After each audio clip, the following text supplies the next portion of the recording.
So I was going to say, if it was already going and they just caught 20 minutes of talking about buckets. Welcome to episode 1 of the Bucket Cast. Guys, welcome to Bucket Nation, home of the Fuck It Bucket. Yeah, the Fuck It Bucket. This episode, we're going to talk about wooden buckets. I don't trust them. I think they're trying to steal jobs from honest buckets. You want to fund our bucket podcast? We'll chuck it in the bucket. Anyway, yes, game. All right. Question for this week. How do you feel coming out of that bar fight? Some emotions were... in a bucket. Okay, settle down. Well, Michael's got the shit beat out of him on every corner of that room. Yeah. Like I was in a bar fight, surprisingly. It rattled Freya so much that she forgot we were in a bar fight last session. Fergus is starting to come around to the idea of some of the stuff that the dwarves do. You know, maybe it's not so bad. He kind of needed some relief from some of the frustration he's felt in this town, and a bar fight seemed to be just what he needed. So wait, he was converted by a bar fight? He's coming around a little bit. He's trying to, you know what? Maybe fighting it all the time isn't the worst thing, because sometimes I just need to get my anger out. It took a drunken brawl to do what Thrum could never do. Yeah. And if he was here, he would have lectured the entire time, and it would have been awful. It turns out the solution was child abuse the whole time. It wouldn't be one of our campaigns if we didn't have child abuse in one form or another. Oh, yeah. No, I'm doing it in the other one, too. If it would be a troubling theme for me if I didn't completely understand where it comes from. For Curse of the Crimson Throne, are you kidding me? Did you read the entry for Gadrin Lamb? Yeah. Mm-hmm. He kidnaps children off the street. Yep. And forces them to work for him. His gang. I've read Oliver Twist. Or I haven't read Oliver Twist. I watched the musical. You caught me. Anyway. I take a really weaseled that one out of him. It took a while. He could just feel our stares at him through the headphones. Hey, I apologize. Not going to apologize for liking a good musical. I love musicals. Yeah. If people don't like show tunes, it's their fault for not enjoying life. Who doesn't like... my father-in-law didn't like musicals. I think we had this discussion in chat in the call a previous day where we all talked about how we like musicals. But anyway, back on topic. Only Fergus has answered the question. I've been waiting for a gap to answer. My answer was basically I enjoyed it. Nolgrim would be feeling exhilarated because that was actually kind of fun. Again, Jiggles wants to vomit in a bucket because he got the shit beat out of him. Yeah, I think Jiggles is the only one that got worse than Taskell. It was fun, but you know, it hurt. Freya didn't like it that much. Didn't get to use her suit, so if I remember right. Yeah. No mechs in the bar fight. 0 out of 10. I do know that I went kind of full Jackie Chan and just started beating people against the bar and shit. Yeah, Fergus fully understood the power of the physical catharsis of inflicting pain upon other people. Every time I kicked one of them, it was easy to imagine them being one of my family members because they're all dwarves in the end. There we go. We were very established on it. Well, you know, one of us called them a dwarf, and we saw how that ended. Pretty sure that's why Jiggles got the shit beaten out of him. Also, Cope, is he in Roll20? It doesn't say his name. He's not. Is he still on call? Cope is still on call, but he's muted. Gotcha. Sorry, I was having to explain something. God damn it, Cope. Yeah, God, Cope, get in Roll20 already. Having family and loved ones. Yeah. Wait, is it not showing me in Roll20? Yeah, no. I'm not seeing you. We're trying to game Cope. It must have knocked me out, and I just didn't realize it. I was just making Like sure we the didn't lose you internet again. must have. How dare you have attachments outside of the cult? Our pet fish, his coming home day anniversary was this week, so we got him. So a new you had a- home. Wait, you had a pet fish and you had it go one place and then come back and it's still alive? Well, he got a heater, so I had to put it together earlier, and I was just explaining it. I'm more amazed that you had a fish that survived the trip from one pot to another. Yeah, man.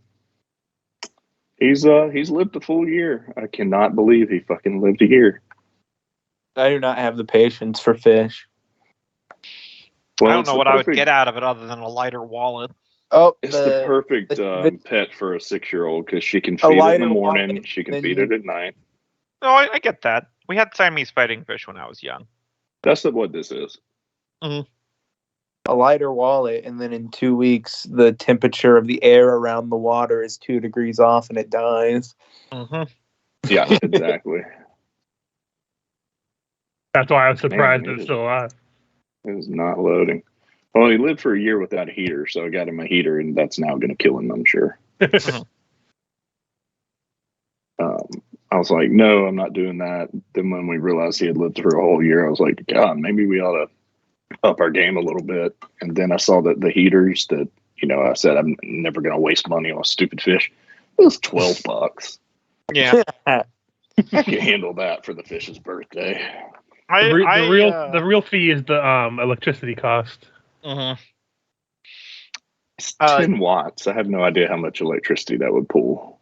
Years and years ago, my sister tried to have some pet fish when she was in college, and one pet fish refused to eat, and then it starved itself to death. The next one, while she was out at classes, when she came back to her apartment, it was on the floor because it had thrown itself out of the fishbowl to kill itself. And I informed her, I don't think you should be having any fish anymore. Yeah. I'm also not a huge fan of at-home euthanizing my animals. So fish, I know there are a lot of shit that your fish can get where it's like, and now the most ethical thing you can do is to hit its head with a hammer on your kitchen counter. Yeah, Like, I kill a lot of fish, so I'm not worried about that. Just throw it out onto the sidewalk and let the birds have a time. Just flush it down the toilet. See if it'll survive down there. I'm sure. Like, Okay, So- sorry for having any attachment to my. This is Wow. hilarious that this conversation is happening because today's trash day, and I just gagged like 3 times trying to take the trash up to the street because last Thursday, as far away from today as I could, I cleaned fish and put the heads Oh, and no. guts in Oh, the trash God. bag and put it in my trash no. can, and it has been baking for the last 7 days. Oh no! And it's that's humid there too. Last So time what I have did we that, learned? maggots and infesting my trash. I just clean it with bleach. It was nasty. I I think told you my guys wife. misunderstand me. I've like cleaned fish before. Like the concept of killing a fish isn't the problem here. Yeah, No, I It's hear just you. your loved pets. Yeah. You see, my college you- roommate decided he wanted to clean the aquarium, so without taking the fish out, he just went ahead and added a little bit of bleach to the water. Oh my Wow. god! Yeah. What Are a you sure he was in college, time. not grade school? How many? No, fish? I'm sure he just common sense wasn't his strong suit. Jesus, you're telling me. How many fish did he kill? I think there was 5 or 6 in there. Oh god, I bet those were like expensive fish too.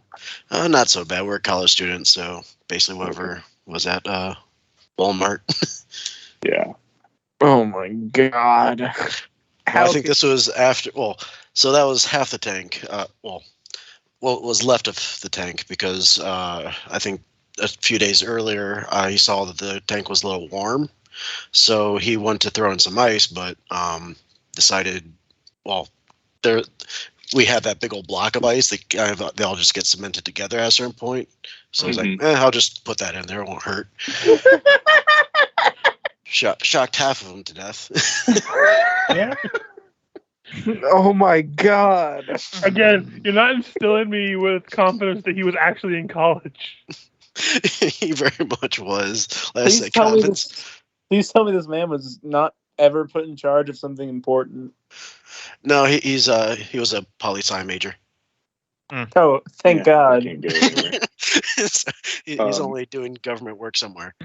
When we were in college, we were in the dorms, and we got 2 Siamese fighting fish and put their bowls next to each other. And for a whole week, we laid down betting guidelines and had a fight night and got like everybody pumped up for it on Friday night. And we put them both in the same bowl, and they didn't do anything for like 6 days. The way they fought was that the dominant one just wouldn't let the other one go get food off at the top of the water. Wait, Cove, you participated in animal fighting? Oh yeah. Man, we are all the way away from D&D right now. Yeah, we are. I'm aware. Why did we start the recording? I don't know. Clearly, we didn't get done with the tangents. I could just stop and start it again so we have a fresh like, one. we need to have like an open drop-in like an hour before game time or something. Yeah. Let's cut out the incriminating material Cope just put onto the recording. But, I mean, can you get in trouble for putting 2 fish in the same bowl? Technically, no, because since they don't have their, not fuzzy animals, people don't care about them as much. Yeah. That's literally what it is. That's what it boils down to. Well, I mean, yeah. I mean, we boil. I would also like to say that my roommate at the time is now a minister. Well, it doesn't mean anything. Yeah, that's not surprising in the least.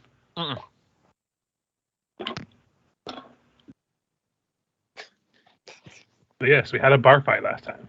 That's like saying that the guy that traps insects to pull their legs off of them while they're still alive is a dentist. I'm like, oh, what? Really? No. Seriously, Richard, I don't know how that guy fucking or Loki.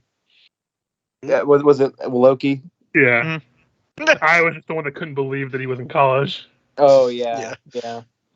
Dude, I cannot believe that fucking dude even operates in the real world. Just like he would be like, oh, it's dark in here, so he lights a fire in his living room, and that'd be how he did. Trust me, when I was in college, there were some people that were similar levels of that, where they're like, that character. I really wanted to get drunk on Friday, so I took the last few dregs of like tequila, vodka, and 3 light beers I had that were half drunk in my fridge, and I mixed them all together. And I'm like, okay, so I know I don't drink, but I thought you wanted it to taste good, not be like paint thinner. That just kills you, but whatever. Well, if it's a college student, they never care. So I don't get humans sometimes. I am constantly baffled by it. Oh my god. You know what I do understand? Dwarves. Yes. We'll put off the group therapy session for later. Richard's already restarted a call to edit out all this. I more did that because it was funny, but yeah. Oh man. All right, did we get everyone to answer the question? Yes, everyone did. Okay, somewhere in there, everyone answered the question. That's good. Yeah. So let's. Oh man.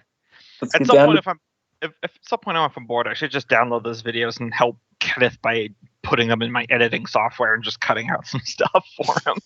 Cutting out some dead air. Yeah, or very, very full air. No, if we ever actually wanted to actually make a good podcast like YouTube thing, we'd probably have to do a lot of editing that like involves cutting out dead air, cutting out things that probably shouldn't be said on things. I mean, this is all on YouTube, and Kenneth's been putting them up raw. So yeah, I figure that's more for future posterity for us to go back and watch our own shit more than anything. So I mean, there's 11 subscribers now; it's going up somehow. I've enjoyed listening to the previous week's games a lot of times. Mm-hmm.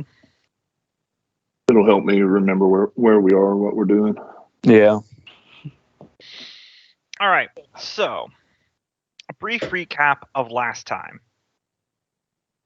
is that you guys collected the money from attempting to assassinate the Namer.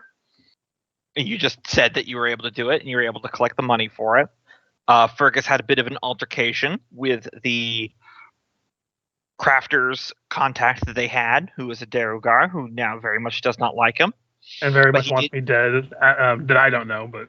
Yes. Because when you guys went to go get a ship, you were finding that the crafters were strong-arming you on the prices to recollect the money they paid you on the back end. So Jigless managed to cut a deal secretly that you will get you a one-bow ship and some basic supplies to start you out with the money that you have in exchange for when the ship goes out, Fergus does not come back to port. Oh, God, I forgot about that. Yeah. How are we going to get around not killing Fergus? Well, I mean, currently you're the only one that knows about this, so... Yeah. I mean, it's up to him if you want to share it. You know, or if he wants to go through with the plan. Well, I mean, if we get in a fight and Fergus dies, hey. Have you considered putting a fake mustache on top of his beard? No, but I do have these glasses. I mean, to be fair, I could just grow out a full beard and I'd probably look different. Okay, let's get him a sombrero, and he can come back and be like, "No, I'm El Fergoso." Writing that down. Pablo Shoot this Espanol. El Fergoso. After that, you guys went into Greytown, which is the Derugar side of the city, to meet with one Ignis Hollowstone, a Derugar pyromancer sorceress, who, according to Jigless, was able to have contacts to secure you guys a crew.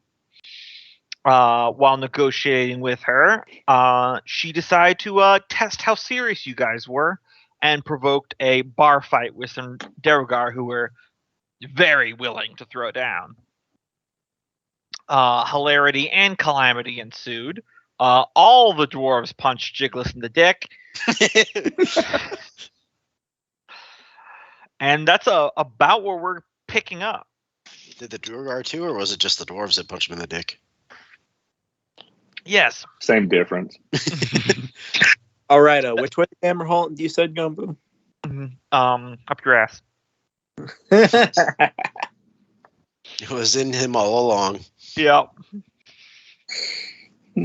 Yeah, just wait till we get to the shrink ray part of the story anyway. Yep. Quick, we need to shrink down and defuse the bomb up Fergus's asshole. Okay, so we need a ship. Yep. So Turns out Dammerhall was in our hearts all along. actually, your intestines. And now we're on Hallmark. I love that joke from a SpongeBob episode where it's like, remember, SpongeBob, I'll always be with you in here, and like does the ET finger thing, like in my heart, actually in your digestive tract. But yeah. Anyway, so we fade back in where we see Miku, Iago, and Ivy standing outside the bar, which you still don't know the name of because, well, we do know the name of it, but it's just a really bad slur against service dwarves. We see Ivy kind of pacing back and forth with Miku and Iago on either side of the door. And anytime a Derugar gets close, they kind of give them the side eye and they keep on stepping. Because inside the bar, we just hear muffled crashing and banging and slamming and stuff getting thrown around. Jigless screaming. Mm-hmm. Very shrill. Oh God, not the face! Why is everybody keep punching me in the dick? Until it goes quiet for a moment. And then you hear a deep Derugar voice say, "Just get out of my bar!"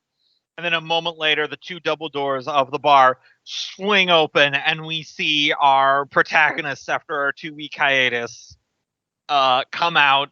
Describe how you guys are looking after this bar fight. Have you ever seen a kitten be born? That's what Jigless looks like. Sopping wet, with beer and ale all over him, and limping. Taskel's definitely rough. Milgrim's got a pretty solid black eye going. At least the beginnings of one. Mm-hmm. Bloody lip too, I imagine. Fergus has some chunks taken out of his hair, and his facial hair is all disheveled, and his clothes are torn. But more or less, he doesn't look too bad in terms of just appearance. He probably every now and then he'll probably turn the wrong way, and then he'll be like, "Oh wait, no, neck." Yep. Milgrim's beard is still immaculate. He made sure his face took the blows, not his beard. I'm just imagining this visual gag of like, all the characters walking out of the bar one by one in like their own bedraggled way, and then Freya walks out and she's unscathed, and then she like shrugs, like, "What? I had a gun." Well, it Also, looks like he took a little bit of damage. I just realized that Fergus's whole experience with this bar fight is literally just the movie Fight Club. Pretty much. Kelly, I think everyone's a little roughed up. Yep, he just learned just bare knuckle beating the shit out of people makes him feel really, really good. And this is how he takes the barbarian life. That. Or take the tavern brawler feat, but I probably won't do that. The maniacal laughter from Fergus was a little bit concerning. Mm-hmm. The more concerning part is that he was laughing and crying.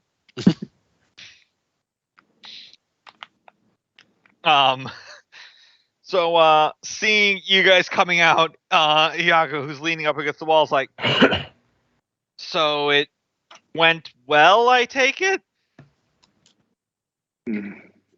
More than I've it. had I worse. believe. It didn't go poorly, but I can't say well. I mean, all things considered, it went better than I expected.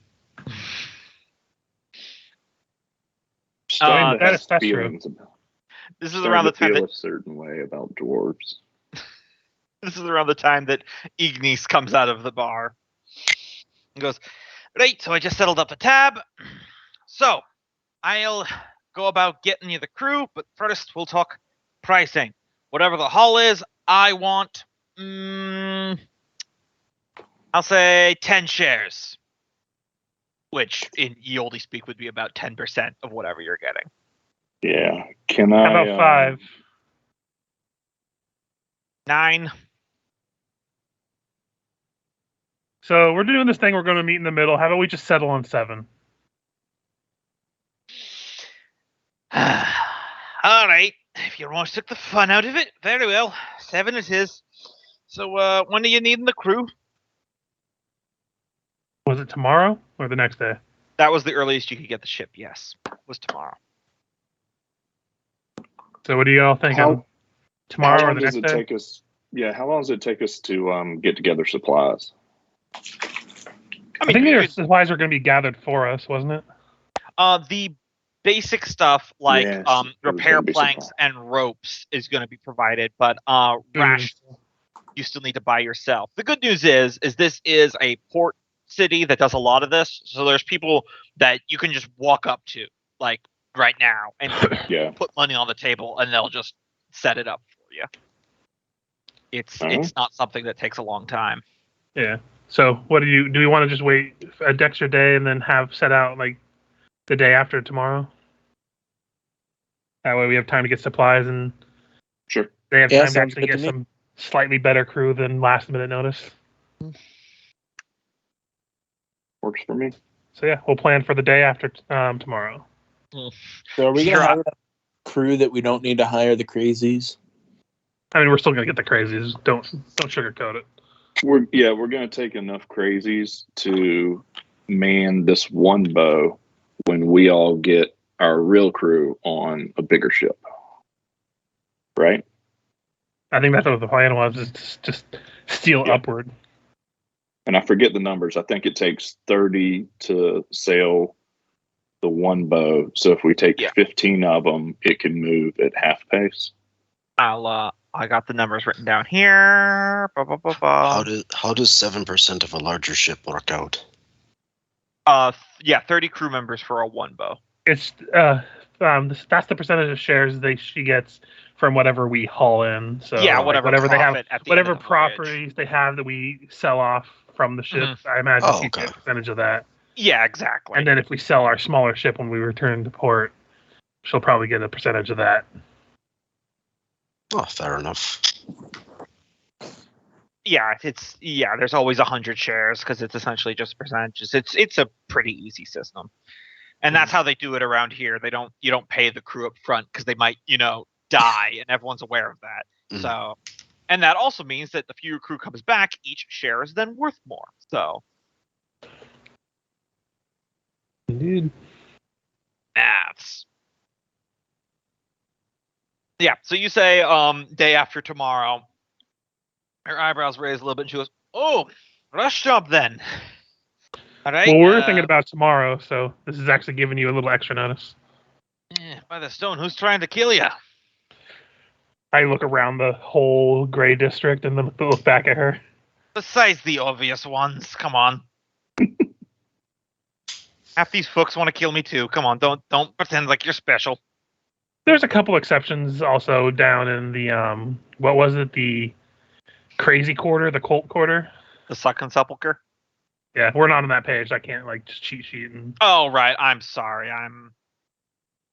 I am error. There you go. Soon, all your base are belong to us. All your excuses have been rendered invalid.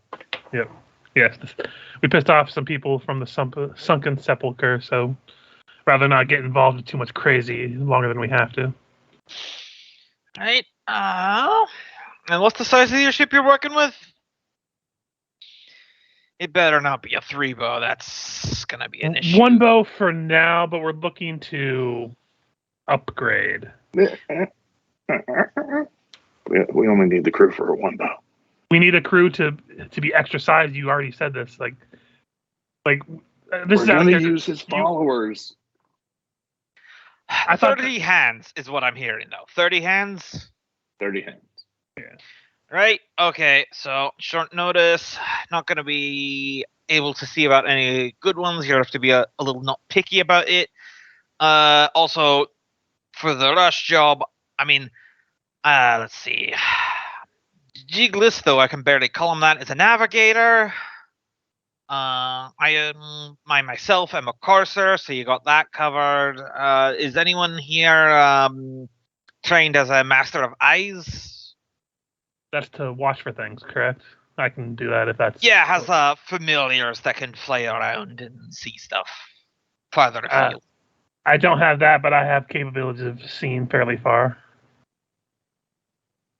All right, so I'll leave that to you then. That'll speed it up a little bit. For the rush, I'm going to be looking at 8 shares, though. You're breaking my balls here. Despite my best efforts, I seem to not do. Very well. 8 shares. Did anyone have a problem with this? Nope. She's a good courser.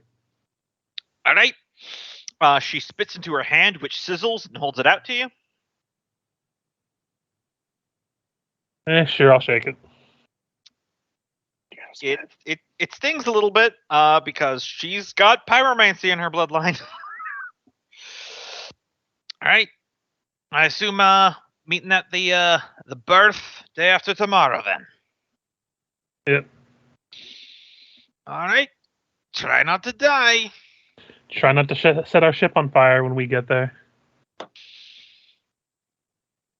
And she parts ways.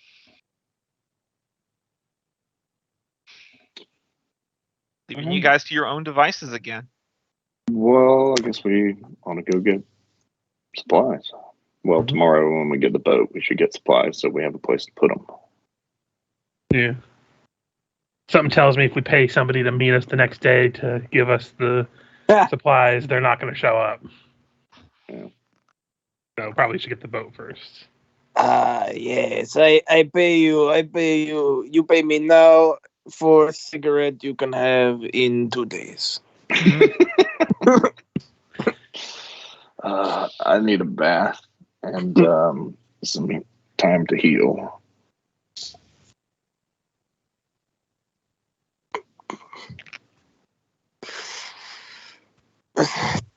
Aren't you a fish man? What are you saying? I mean, I just didn't know if baths were a thing for you. I need to get all this alcohol and blood off of me. I don't know. You know what? I don't know anything about this. So I'll just take your word for it, Jiggles. Yeah. He could probably use a bath too. Points at Taskell. Only Hey, thing, as long as you can stop it from spinning. the only difference between Taskell and myself right now is that this is all my blood, and he has other people's blood on him too. Jiggles, but dwarves traditionally lick themselves clean. I think I just dropped. I don't think I missed anything. It was really quick, but I got randomly disconnected again. You didn't miss anything important. They were just talking Free about it. baths, fish people, and the fact that dwarves clean themselves like cats. Which is why they're so stinky, because they're extremely inefficient, because they're like not very mobile at all. Yep. That's a lot of beards to lick. Mm-hmm. So, Jiggles and someone else going to go look for a bathhouse then? Because that's No, not that's not part of your inn stay. It's a pirate port. Come on. Let me see if Malcolm has cash. I keep forgetting about the problem of money. Yeah, I got nothing. I spent. Actually, no, I have 30 gold. I forgot about that. Well, I've got 8. I forgot 5 silver. I have no bath for no group. If only the things didn't cost money and instead were free. I like the world where you take what you want. Okay, so what do we want? To get on a boat so we can enter that world. Okay, and who are we taking from? Whoever we find. But let's go get a bath first. Do they have baths here? Yeah, you can find a bathhouse. They're not luxurious by surface standards, but it's actually a thing. It will be about 3 gold pieces per person taking a bath. It's Gummy Pirate Town. It's luxury. Yep, I can pay for Melgrim Oh, thank you. and I myself. was gonna say I have 40 gold. I can pay for others. I will say we should probably do it in split shifts, just in case someone tries to loot our possessions while we're bathing. Yeah. Right, just in case thievery stuff happens during the fan service episode. Yes. That's always how they get you, though. You Yep. say that, but that's always how they get you. See these sexy naked dwarves and fish. And a slimy fish Cue man. like a million JoJo poses and close-ups. Don't pretend like if we didn't animate this, there wouldn't be some people on the internet just be totally all over this. Oh, yeah. Freya would be. People are gone thirsty for many fucking times. anything on the internet. Okay? I know, it is. Have we not talked about the bronies before? Oh my god, yeah. I don't know what that is, and I'm not Googling bronies. People who are in love with My Little Pony, like in love, not Yeah, like yeah. joke No. like, oh, I love the show. No, they're Or in just, love. I with enjoy the ponies. watching it. No, like deeply obsessed, even sexually. It's with Let's ponies. move along. There are things I could mention, but I will not. Please do not. I'd have enough trouble getting into playing My Little Pony. This could really derail it for me and my daughter. Oh, I got some links for you. Moving right along, we were going to do literally anything else than what we're doing right now. Yes. Yep, I'm going to have Alright. a bath with a whole bunch Alright. of dwarves. You Yeah, guys let's can, go. I think we all need a bath now. I'll pay for everyone else other than Jiggles and Nolgrim, since Jiggles already offered for him. And it's not because of the bar fight. Yeah, we. I imagine Miku ourselves. doesn't need a bath, so. Generally not, no. So, That would be more like a buffet thing. Yeah, turn into warm soup. Yeah, so that'll be counting the other cohorts and everyone else. That'll be half my gold. So Miku gets in the water. Hey guys, this tastes good. So somebody starts scraping some onions in there with him. What are you doing? dumps in some milk. Some chicken bouillon.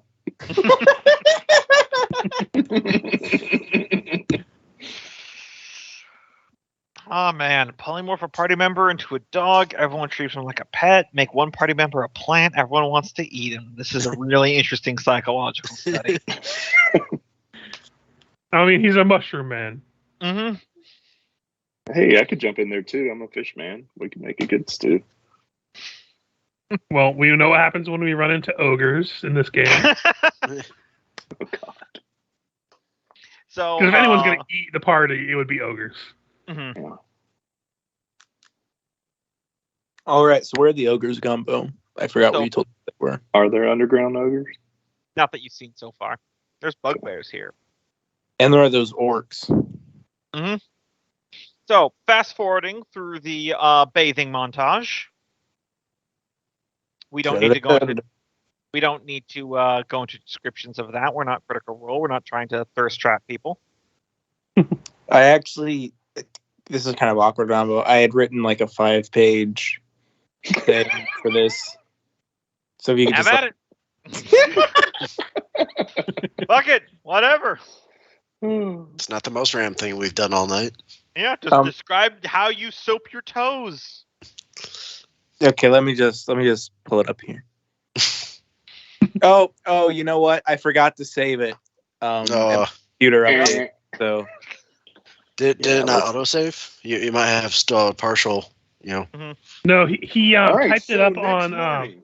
he typed it up on Microsoft Word on his Windows 2000 computer. It didn't have auto features then. I actually typed it up on the notes app of my phone.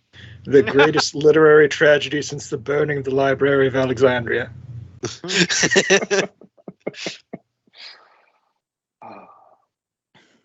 So Anyway, sorry about that, guys. It was real good, I promise. all right, next morning, time to go buy supplies and get our boat. So, are you guys going to go to back to sleep that night then? Yes, we are going to sleep that night. Yes. I don't like the way you said that, but Well, I have a day tracker. I'm just making sure of these things, guys. So just to be clear, you guys are drinking the wine? No one's just putting it in their mouth and spitting it back out. I want to make sure each of you is ingesting the wine. See, but yes, I am going back to go to sleep. Okay. See, this is how I. Also, you guys need to pay for your rooms. How much is that again? Let me check. I had the I accommodation. know it wasn't so expensive, but Yeah, it I'm wasn't going that to sleep with them. I'm going to sleep with them this time, so that bad. we're all together Each in the little morning. wooden box that you sleep in could house 2 people and cost. Where is it? I know the GM screen had it. Here we go. Ireland. Gumbo, where'd they get the wood? It's fungus. It's fungus wood from the forest down below. I established this. Miku steps in it. I feel all of its memories. Oh, there we go. It's 3 silver pieces. Okay, so I'll just pay for. We'll need 4 rooms, so Yeah, because it's 2 per. also I hate how they default to having electrum pieces on the sheet. Mm-hmm. Okay, so What's an rooms are electrum paid. piece? It's a point between silver and gold. It's an alloy of silver and gold, Was it like a 50 cent? basically. Yeah, basically. Good old Haypenny. Yeah, I was looking at that for the Keep on the Borderlands when we do that, and they really liked electrum pieces in those early editions. So you guys are gonna have some fun with that, especially since the individual coinage actually matters in that edition. So you actually have to keep track if it's copper, silver, electrum, or gold. It's like 1 mug of ale, 3 electrum pieces. I'm like, oh, this is gonna bug people to death.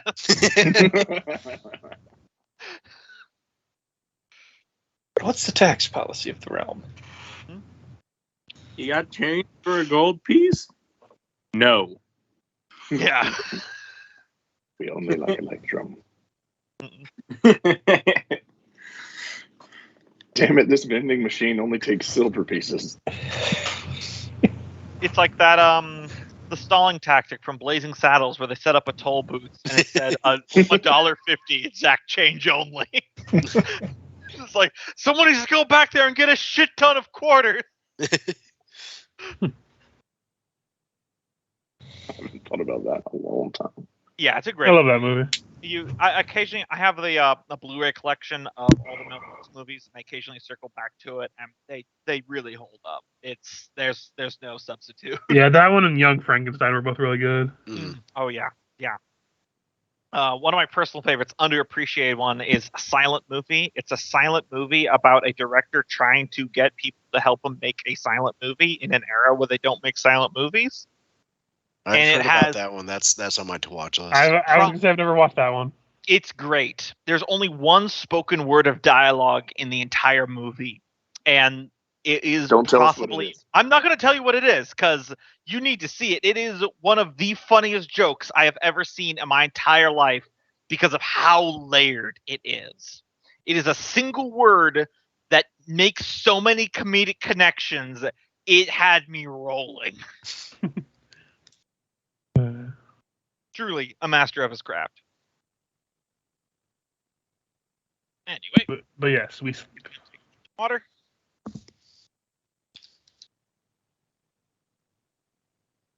And I'll say just for flavor, I'll probably bunk with Iago this night and start helping him learn more Undercommon. Mhm. Because Before we he's go to going to bed- need that soon. I'm gonna go ahead and head to the theater and go and watch Young Dwarfenstein and Silent movie. I would talk Nolgrim's ear off, learning about the dwarves. Nolgrim will be glad to go over the dwarven histories. Turns out he was just finding a way to get to bed really fast and that just puts right to sleep. so in the beginning there was a rock. And out of his beard a female dwarf sprung. all right. So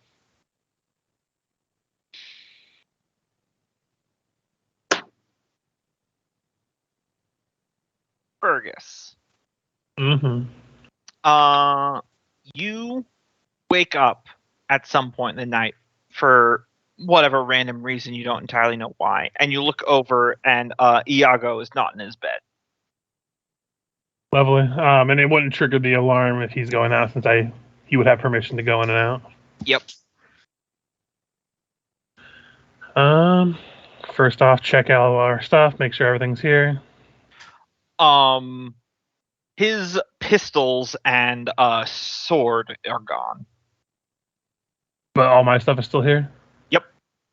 So I'd probably just get dressed and go out to see if I can spot him. He is just outside the door.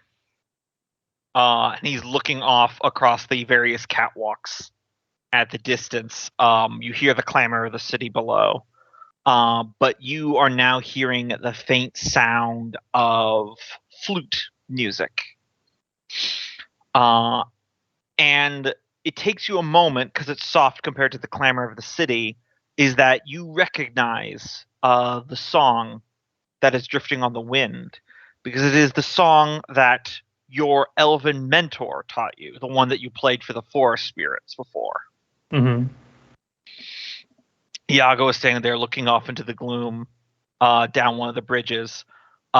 He's got his hand on his pistol in his holster, and he's looking out with his eye patch that gives him dark vision.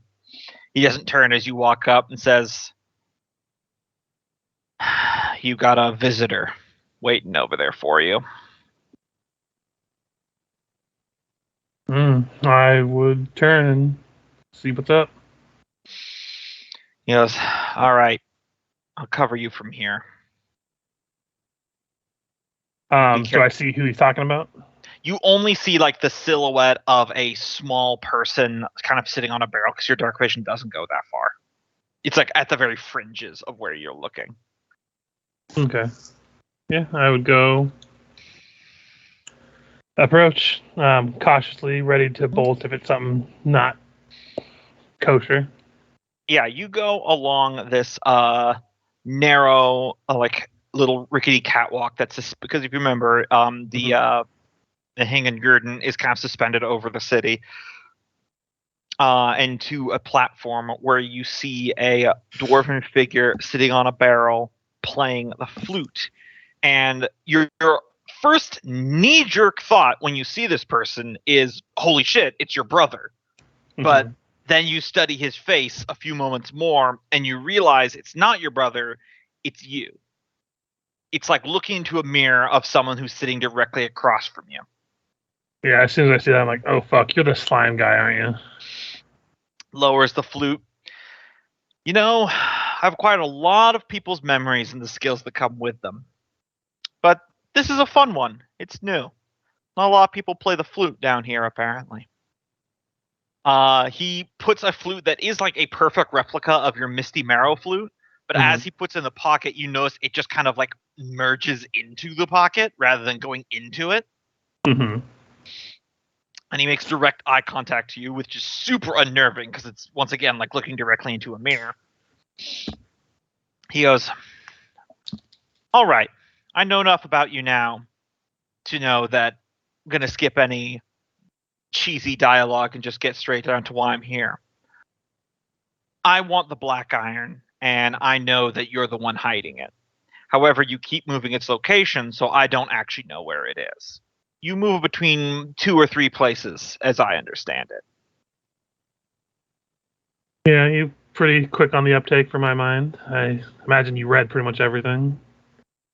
Oh, not everything, but just the parts that are close to the surface. If I dug a little deeper, maybe a few more takes, I would get everything, but there wouldn't be much of you left then. But I take what I can get in passing. I gotta ask, before I even say yes or no, why do you want such a thing? From all accounts, it's something to do with dwarven history, and it's, well, I'd say it's evil, but I've seen what you've been doing down there, so I'll skip the pleasantries about that. Well, I would say you should ask your uncle that. Everything I know about it, I learned from him. So why do you want it then? Again, my uncle's not here. You are. If you want it so bad, you know something about it.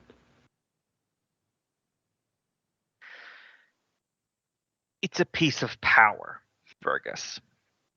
And seeing as how you and yours killed my cult down there, I think I would like to maybe recoup some losses. You say that like you can't just rebuild. I mean, we're going to be leaving here and, with any luck, never come back to here. So if you don't pursue us, we were doing that for a job and we got paid, and now you're still alive. You misunderstand me, Fergus. I'm not going to pursue you. I had an entire cult with monsters and defenses, and you and your family nearly killed me. I'm being very realistic right now. If I try to attack you dead on or subtly, you and yours, you'll just murder me. As soon as this conversation is done, whether you give me the black iron or not, we're never going to speak again. I'm not going to come for you. I'm not suicidal. But that's why I want you to give it to me. Because you see, and he taps the side of his head, had all your surface thoughts. And there's a very interesting person that's always very close to your surface thoughts and your heart that lives way up on the surface.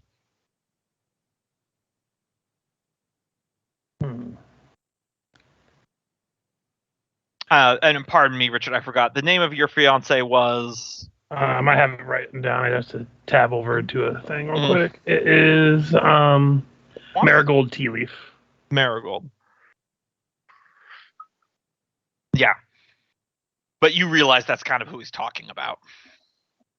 Gotcha.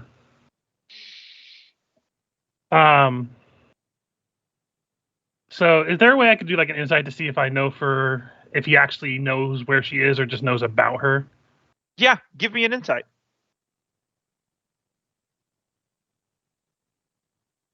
No idea. Yeah, it's very ambiguous right now. I hate my rolls. He says, "You understand, Fergus. I'm not like you, as you can imagine. I am immortal. I will live forever. So finding my way out of the Underdark here, it's really a matter of if, but when. And I know where your beloved fiancée, Marigold Tea Leaf, where she lives, who her friends are. I have your face. And if you don't give me the black iron, well, then I'll take my time in paying her a visit. What's one little stopover?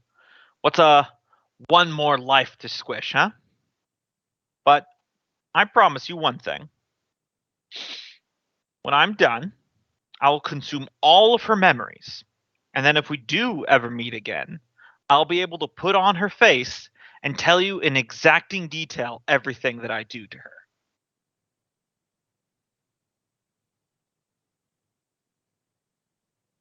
He just kind of glares at it himself, I guess, for a minute. And I guess this should be a good time to roll whether we know where Fergus would know where he put the thing. So Yeah, sure. that's a question for you. Like I said, I would split it between me and probably Taskell, like alternating days. Mm-hmm. So what do you think? Like a 1d4 on even, it's with me, and odd, it's with him. Sure, whatever works. That's in your court. Okay, so if it's even, it'll be with me. If it's not, it'll be with Taskell. Mm. I'd probably glare at him long enough to where it's like just that awkward silence where we don't really say anything to each other. Mm-hmm. And I just take off my hat and I pull out the container that it has in there and I chuck it at him. The entire treasure chest that takes like two people to lift. Well, no, I thought the finger was in a separate, smaller thing. Yeah, it's in like a treasure chest. I thought we had in a smaller container where we could put it in the bag of holding, though, is what I was saying. Oh, I was never under the impression that you guys actually touched or moved it. I thought it was in a smaller chest, so I misunderstood. Mm-hmm. So I then think would go. it was within its own little box. Yeah, that's what I understood. Is his own little box inside of a chest. So if that's not correct, I mistook. Yeah, it's in like it's not like a huge treasure chest, but it is within its own treasure chest on a little pillow. Yeah, that's what I remember. Okay. Yeah. So it can still fit inside a bag of holding, but you can't like throw it, is all I'm saying. Gotcha. So yeah, either way, I would just go and retrieve it too, and open the chest. They never really told me how dangerous this thing was, did they? Not really. Only that it was very powerful and vaguely not good. So I'm just gonna grab it. I'm just gonna grab it from the chest then, because I don't know any better. Ooh. Like, I mean, out of character, like, you can tell me if I would be knowing otherwise, but I don't know. No, well, I feel like this is a knee-jerk reaction moment because this, like, you may have died to a demon, but this is, like, a genuinely, like, perilous threat to you right now. Because, as I said, this guy, he's not going to try to throw down fisticuffs with you. It's like, if you pull steel, he's just going to bail, and you won't know what happens to the people you care about till way later on. Yeah. So yeah, I just open the chest and I grab the finger. It's like a male finger, right? Like for the it's like for like a metal gauntlet. Yeah. So I just grab the finger and start taking it out to him. Give me a charisma saving throw.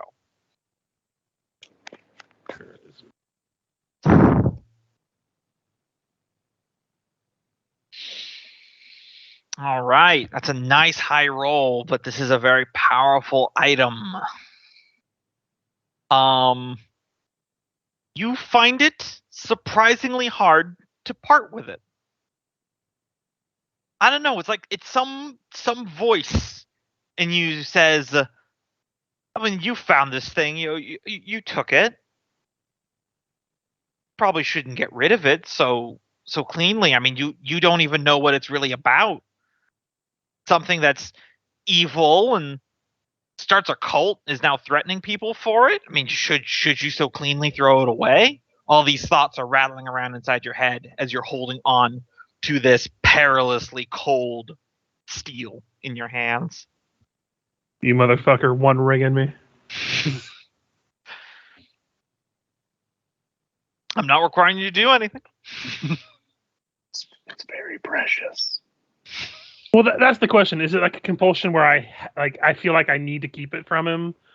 Does it like trump like what my character in general feels towards other things, or is it just like a thought about it? I will say on a 20 saving throw that it's if you forced yourself, you could part with it. But it's not like I'm not saying it's not like the cursed item that Thrum had where he had to keep it, but it's like it's surprisingly really, really strong emotion all of a sudden. You ever had that feeling where there's in real life where it's like two things that you want to do really, really badly, but they're kind of like opposite each other, and you're just kind of feel like you're stuck on the fence? That's what you're at right now. Gotcha. Yeah, he would like he's in his room alone at this point and kind of just twiddling around his fingers and stuff, kind of thinking about it. Mm-hmm. But he thinks of like other situations and like what he's willing to give it up for and stuff, and to kind of distract himself from wanting to keep it so bad. Mm-hmm. I'll say he probably just takes one of his arrows and like sticks it into his thigh, just to like, distract himself. Mm-hmm. As he just kind of limps out of his room and goes over to the guy. He's like, "So this is the thing you wanted?" Do you hold it open palm and show it to him? Yeah. He looks at it. Yep, that would be it. He holds out his hand. Your hand. Before I give it to him, I kind of like hold it up before I hand it to him. It's like, if I find out later on that you did what you promised to do anyway, I'm not going to kill you. I'm going to use you. I am going to turn you into a tool for anything I want. Maybe I'll turn you into a latrine. Maybe I'll turn you into something useful. But one way or another, you are not going to just die if you do this. Capiche? Oh, I know, Fergus. I understand you. Probably more than a lot of other people that you've met. But don't worry. I just toss it into his hand. Yep. He catches it and then it merges into his hand because slime body. Says, don't worry. It's not to twist the blade into you. Going to the surface to get that pretty little halfling of yours is an awful lot of work. Have a fun, nice time explaining this to your family. I think it's going to be an interesting conversation. Yep. I kind of give a thumb back to Iago's like, do something to his mind or something? Him? Nah. He just heard the music and he was watching me, I guess. Because that was that's thinking about it's kind of the impression. It's just like it's like he was standing watch. Gotcha.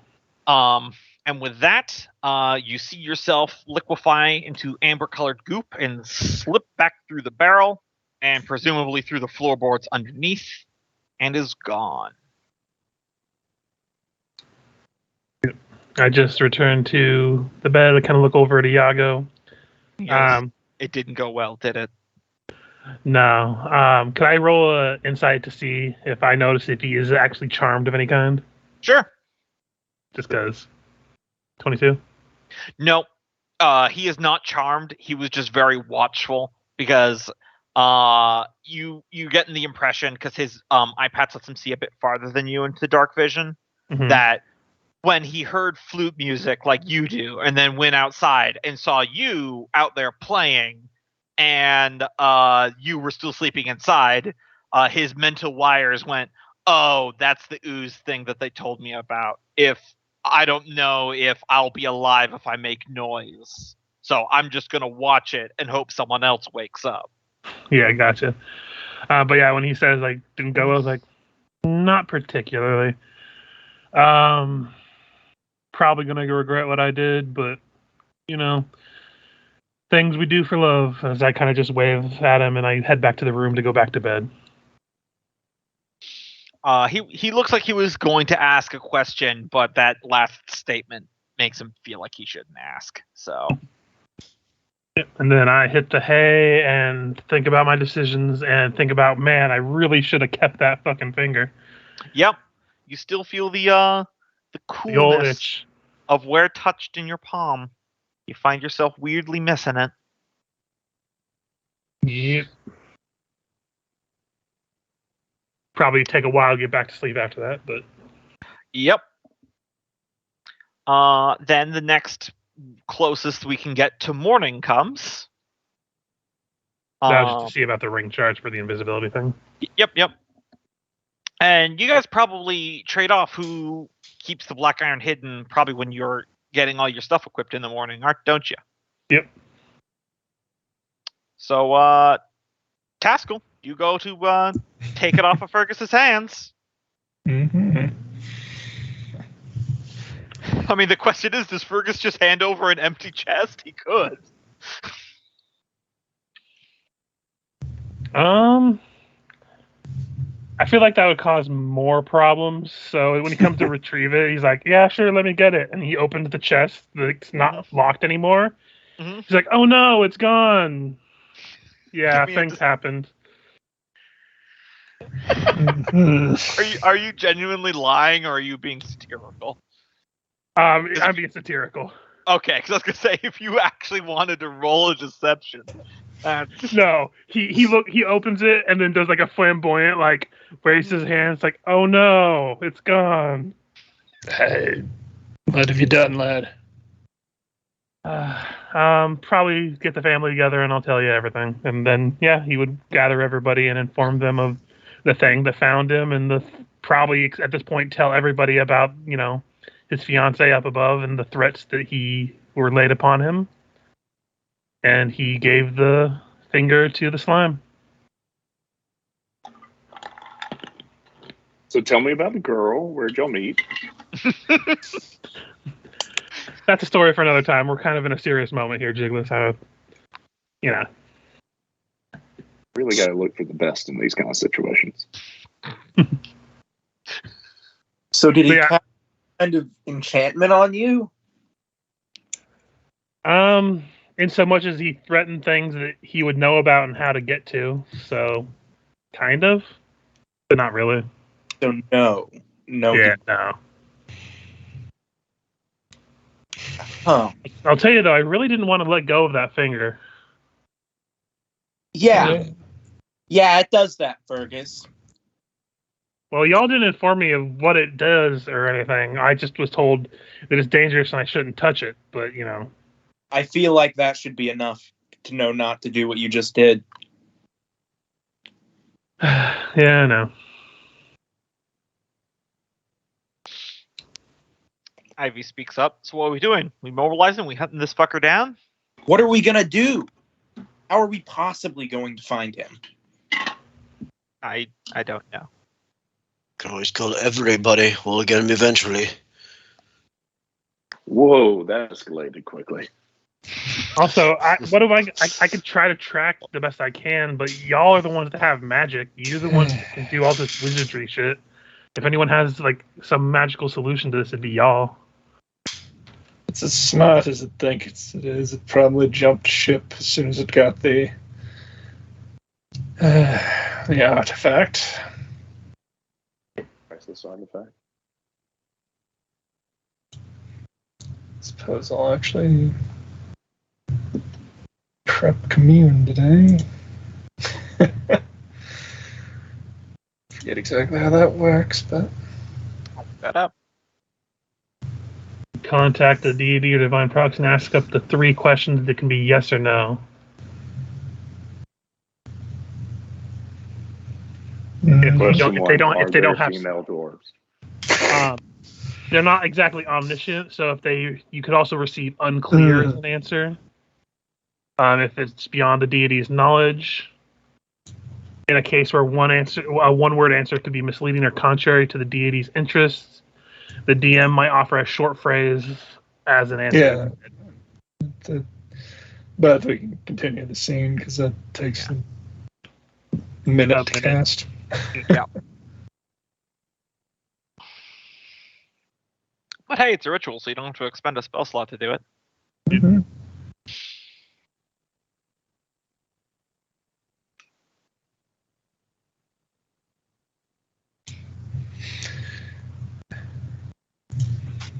Okay.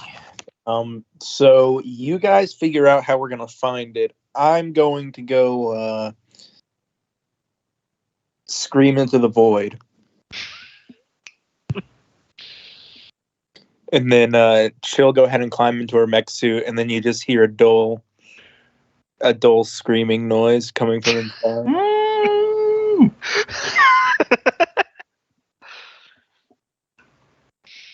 But yeah, I'll kind of look at Jigless and be like, should we and some other folks then go find out about getting the ship and supplies?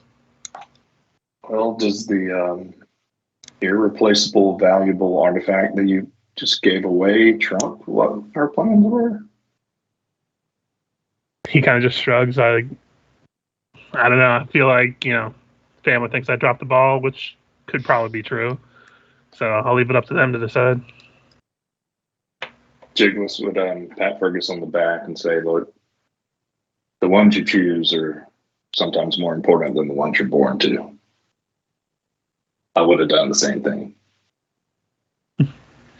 Gives a little smile, but kind of just sits back and lets Taskell do his thing.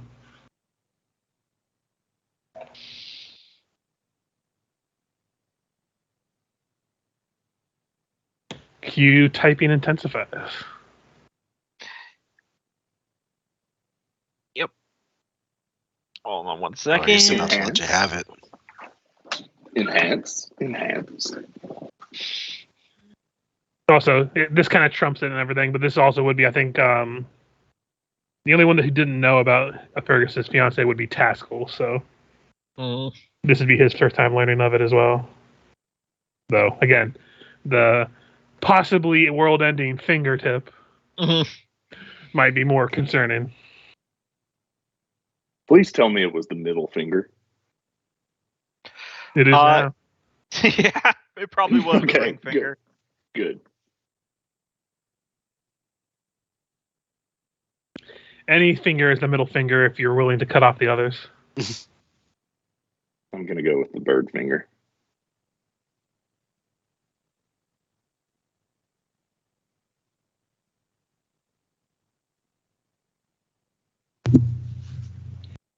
Mm-hmm.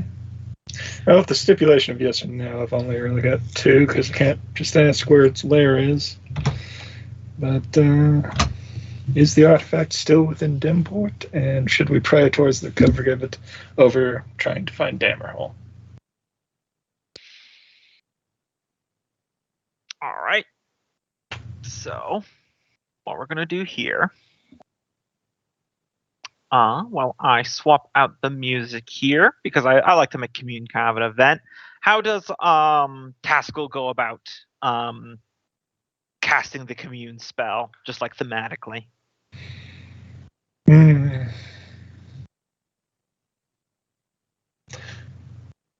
Probably. Well, definitely got to have the circle on the floor. Probably the symbols of Mother and Fire. Smithing tools? Yeah, I was going to say directly in front of me, a hammer on the floor. And then probably use the stein for a cup off to the left of it. Question then is how to interpret the yes or no's. Oh, I got that for you. You utter your prayers and you seek the guidance of Father Mountain as your eyes are suddenly flung wide open, but you're seeing a vision far distant.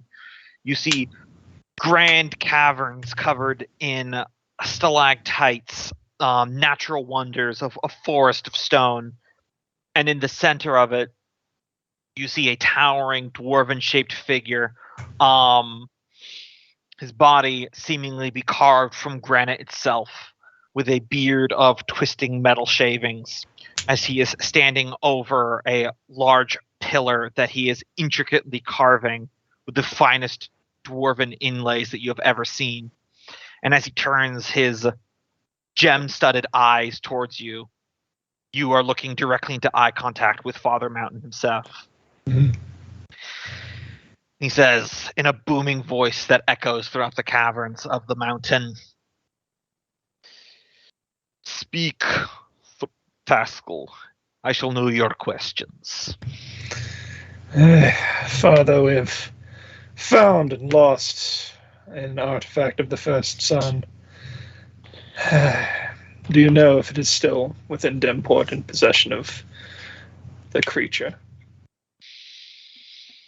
Closes his eyes for a moment. You see on his shoulders and head, snow, as he's holding still, snow begins to gather like the white tops of a mountain. It still lies within Dimport. That's effectively a yes for you. Yeah. So it is still here.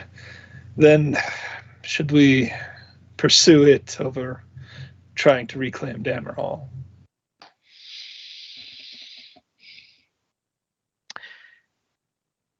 No. Another path of destiny lies before you at this time. Yeah.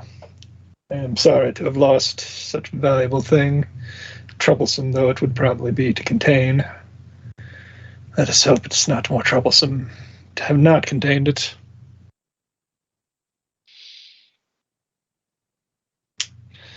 Then to Dammerhall we go. Out of character, no other questions you wish to ask? I mean, you can out of character field something if people want to add. Yeah, I mean,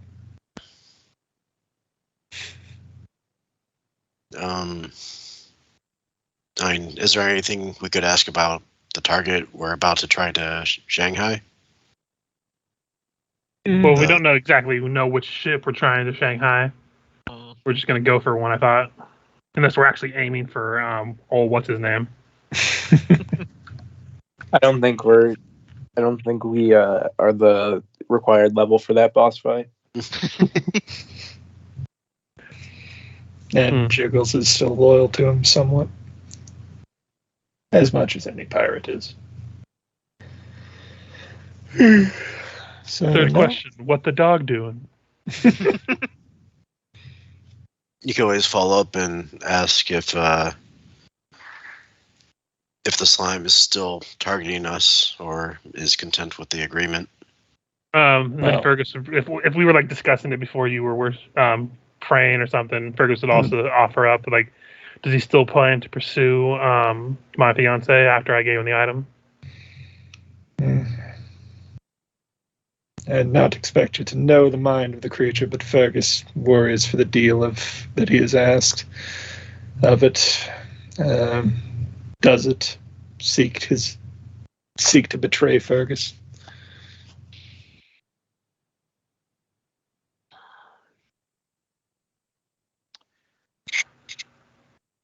That which dwells in the dark will go with the more covetous prize. It will not betray the deal for this time. So I guess that's a no to the question. Yeah. Yeah.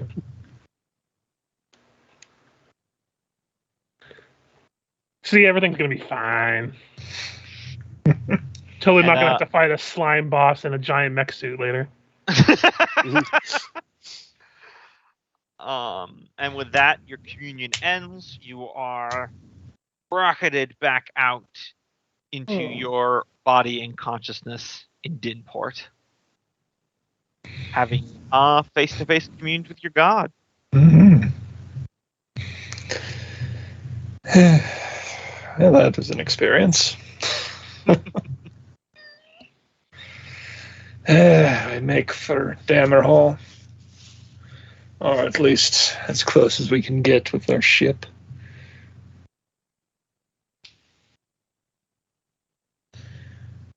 At the moment, it appears it will honor its deal, or at least our god believes so.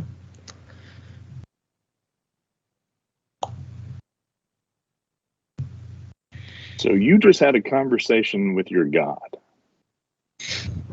Hey. And you didn't ask it how to get to where y'all want to go? Thank you.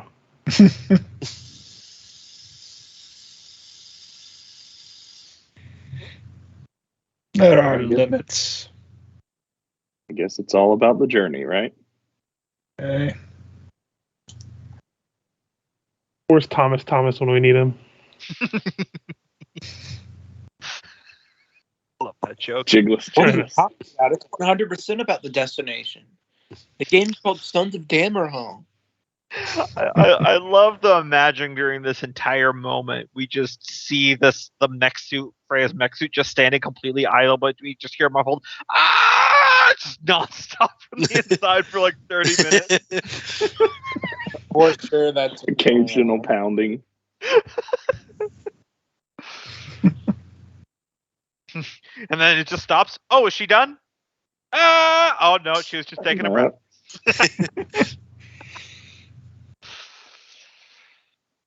All right.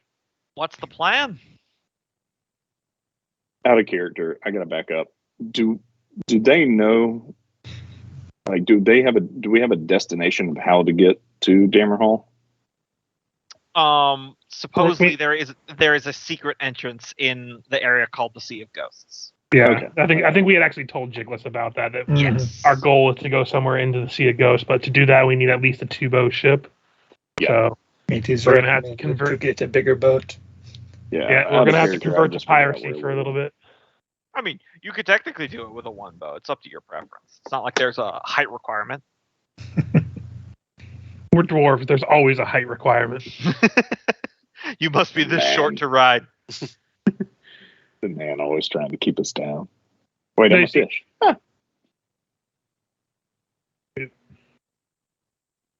Wait till the day that Jigless sees the open air and actually sees a real ocean. Mm. He's gonna my shipwrecks. Born free. He goes racing off into the water. He's like, "This is where I belonged all along." And then And then he gets into the water and he's in instant pain and he's like, "Oh my god, I'm a freshwater creature." why do you salt your oceans? Was it too bland? You were complaining about me selling that one salt crystal. You have dozens. Easily dozens in this ocean. No wonder you complain so much. You come from the land of salt.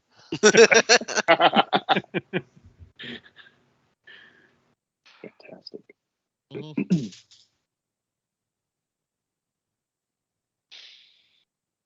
All right. Mm-hmm.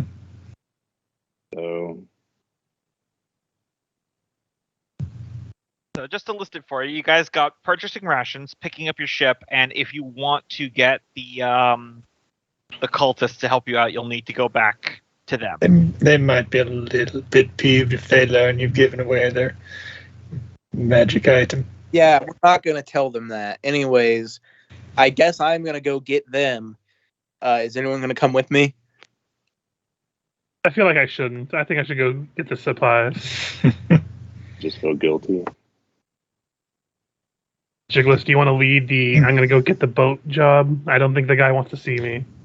Happy to do it. I guess I'll inspect the boat as well. Mm-hmm.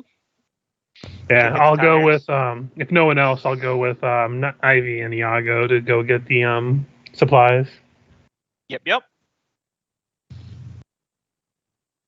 All right. So we're we'll sending handle- Freya off alone. Well, Nolgrim hasn't said anything. Miku hasn't been volunteered anywhere, so at the very least, he can accompany her. Hmm. Loki hasn't said anything, so he's either muted or he's away. You're never alone when you're a god. Yeah, just, Out of character, this is Nolgrim weird. isn't too keen on hanging out with that particular cult. Who's got a mug? A 6 Well, too 10-foot bad. statue. Buddy system, Nolgrim. Have y'all noticed in Roll20 you can move around the name bars now? Yeah, Mhm. It's been a while. Yeah. Nolgrim, if you don't want to go with Ivy, she can take Iago and Ivy, and you can come with me to get provisions. She can also take Miku for added protection because it's, the Colt Quarter. If nobody else is going with her, Nogorm will. Okay. So you and Miku, and then Ivy and Iago with me, and then Jiggles and Taskell to the ship. Okay. So we'll resolve the rations things first, because that's not what we're going to take role play. That's just bookkeeping. Mm-hmm. So, if you're doing the average crew of your one bow, that's 30 people. Mm-hmm. And they'll each consume 1 ration per day. 1 ration costs 5 silver pieces. Okay. Now, obviously, Taskell's feast can cover your guys' ration food, so you don't have to factor that into a cost. Since we never updated the cost of the boat deducted from our valuables, how much was the one bow? That would be, I believe I said 6,000. I thought that's what it was, so we would be down to 1,500. Mm-hmm. Now, keep in mind that if you want to carry enough crew, including the cultists, to crew 2 ship, a 2-bow, its normal crew capacity, though it can be done with half, is 45 crew members. So obviously the cultists would still eat even if you recruit them. Yeah, so 22 gold per day. And how many days do you think we should get? Yeah, Because if we that's spent right. all of our money, we would have enough money for 68 days worth of rations for the entire crew. How far were we able to move on one of those boats? Well, your folding boat was only 1 hex a day because it was a rowboat. But if you're running your actual boat day and night, you'll be able to move a few hexes. You don't know the exact number because you've never done it before. But we could have 45 days worth of rations for the entire crew, including the ones we would need to capture another vessel, and spend 1,000 of our 1,500. Here we go. I actually, Jiggles would probably know this. I did write this down for my future posterity. A one bow, if it's operated 24 hours a day, can do 96 miles per day. So Holy 12. Shit. Yeah, it's a good speed. And once again, that's all 24 hours. Literally, you don't stop moving. You know. And we probably won't be doing 24 hours though. I assume we've talked about this. Does no 24 hours? With that many people, we have shifts, right? That's the point. That's the point of having a crew, is that you'd be able to rotate it. Gotcha. And would I know about how long it takes to where the sea that they've said they want to go to? Let's see. What would be a good proficiency to measure this? Because I mean, obviously, I can just. Does he have tools that go along with navigation? Maybe you could use those tools. We just said we called it watercraft, Gombo. Yeah, give me a watercraft.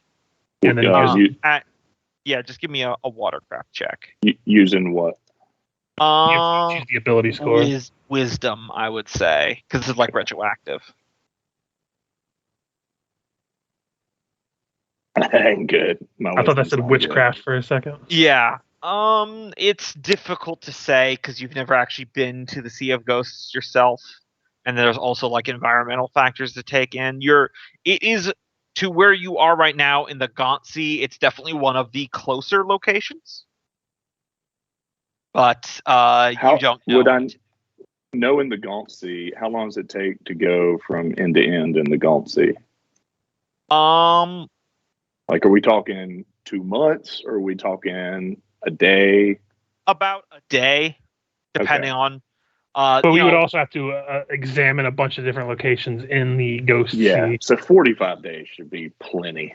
Yeah, the Gaunt Sea sometimes takes a little bit longer to navigate, just because there's like a maze of shallows beneath the water. That's why it's so hard to invade Dinport. So it takes a little longer to move through those hexes, aka difficult terrain.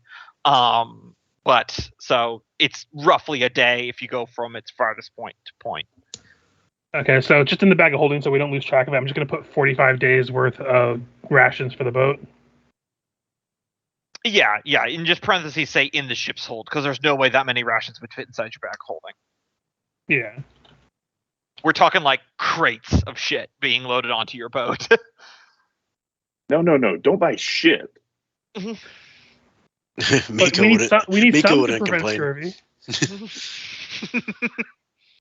Because like I can never eat that much. No, that's for his baths. Could you imagine that though? Playing a mushroom character and just like you go to a noble's castle, you're like, "Where's your latrine?" And you just walk over there and you stick a foot in, and you're like, "Yes, this is the good shit." Noble shit. And then you just hear a sound like someone's trying to drink a milkshake through a straw. Oh no! Oh no! That was wow. You Why? found the line for us. I was gonna make a joke about those people who get caught sneaking inside of porta potties to like take photos of people. Instead, it's just a fucking mushroom person who just wants to live down there. Yes, feed me. Oh Yeah. no! Okay, remember- enough of that. Flies. Be at And ease. the only thing At- we did to people in porta potties was flip them over and get them covered in their own and other people's shit. Be I at feel ease, like we friend. need to take another bath. I just like the idea of that. The mushroom person in the porta potty. Be at ease. As a fungus person, I do not have reproductive organs, so I assure you this is not sexual. Oh my god! Wait, no. In an urban fantasy campaign where the mushroom guy's like, "Hey, you want to come over to my crib?" and it's just a porta potty. Well, you heard it here, Richard. If we ever do a Justin's Files thing, I will play a sentient pile of fungus. Oh Lord, I will be named Gus. My Gus name, fun guy. my name's shit because I eat shit. No, you see, he just sounds like Boomhauer from King of the Hill. All right, so that's rations taken care of. Figure we just get that one done since there wouldn't be any role play. I wasn't gonna rake you over the coals with that one. Sir, may I have the rations? No. Hey, you- Rocco, tell him we're legit. Hey, these guys, they buy all my rugs. Hey. He stuffs all of his stuff into a suitcase and run away as soon as you acknowledge him. He's like, shit's up. Oh, I'm sorry, Brocco. Yes. Hey, they buy all my broccoli, baby. I'm Brocco, the broccoli salesman. I'll be right back. I'm gonna go get some water. Okay. In the meantime, it was Jigless and Taskell going to get the ship. Mm-hmm. Yep. Yep. So you were buying it, a slightly used one bow from a retiring captain. It recently just got fixed up by the crafters. Take you over to it, and this older pirate captain goes, "All right, here she is. Do you want to rename it or keep the same name?" Looks on the side. What's the name? It's called the Scrimshaw. Which is considered worse luck.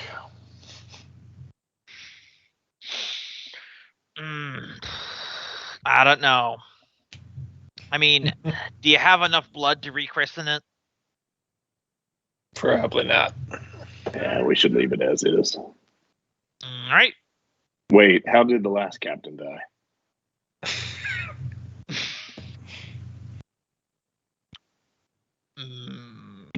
Give me an insight.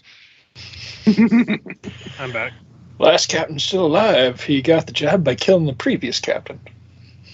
You know, the 9 wouldn't have worked, but that Taskell, Kenneth literally just said it. This guy killed the previous captain and then he retired selling the ship. Not a bad way to end. He didn't say that. You just read that in his face. Okay. Bit of thievery. That's all right. Say we keep it as is.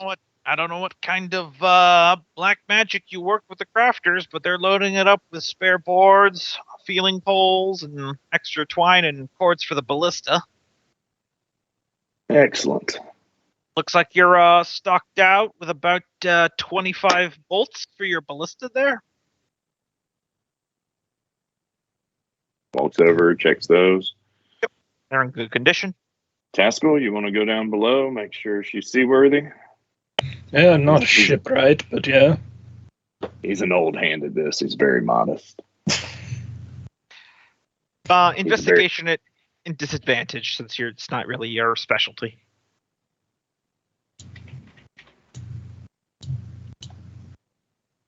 It's got no holes. No glaring holes. Here, let me give you guys. They put a nice poster over the hole. I was gonna say, don't take down the posters. It's load bearing. Cave woman. There we go. There should be a handout there. The one bow junk. Who you calling junk? Because it's a The flat ship. bottom ship. Mm-hmm. Junk. Yep. It's 50 feet by 30 feet. 30 feet at its widest. You can kind of see its shape in the picture. That's big. Yeah, that's what a small ship is. Man. Yeah, it's a ship. And if you didn't know how it worked, Taskell, when you're down there, you see that there are 2 cranks that look like they're set up so that way multiple people can turn them, that will turn the big water wheels on the side so they can be turned independently at different speeds.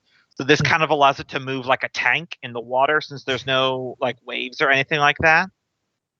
Which makes it surprisingly like very maneuverable for such a big watercraft. Because it can basically turn on the spot. Very nice. It's also immune to poison. Yes, I do enjoy that they put that in there just to specify that, yes, the ship cannot be poisoned or stunned. Yeah. It can't be knocked prone, so does that mean it can't be capsized? Technically.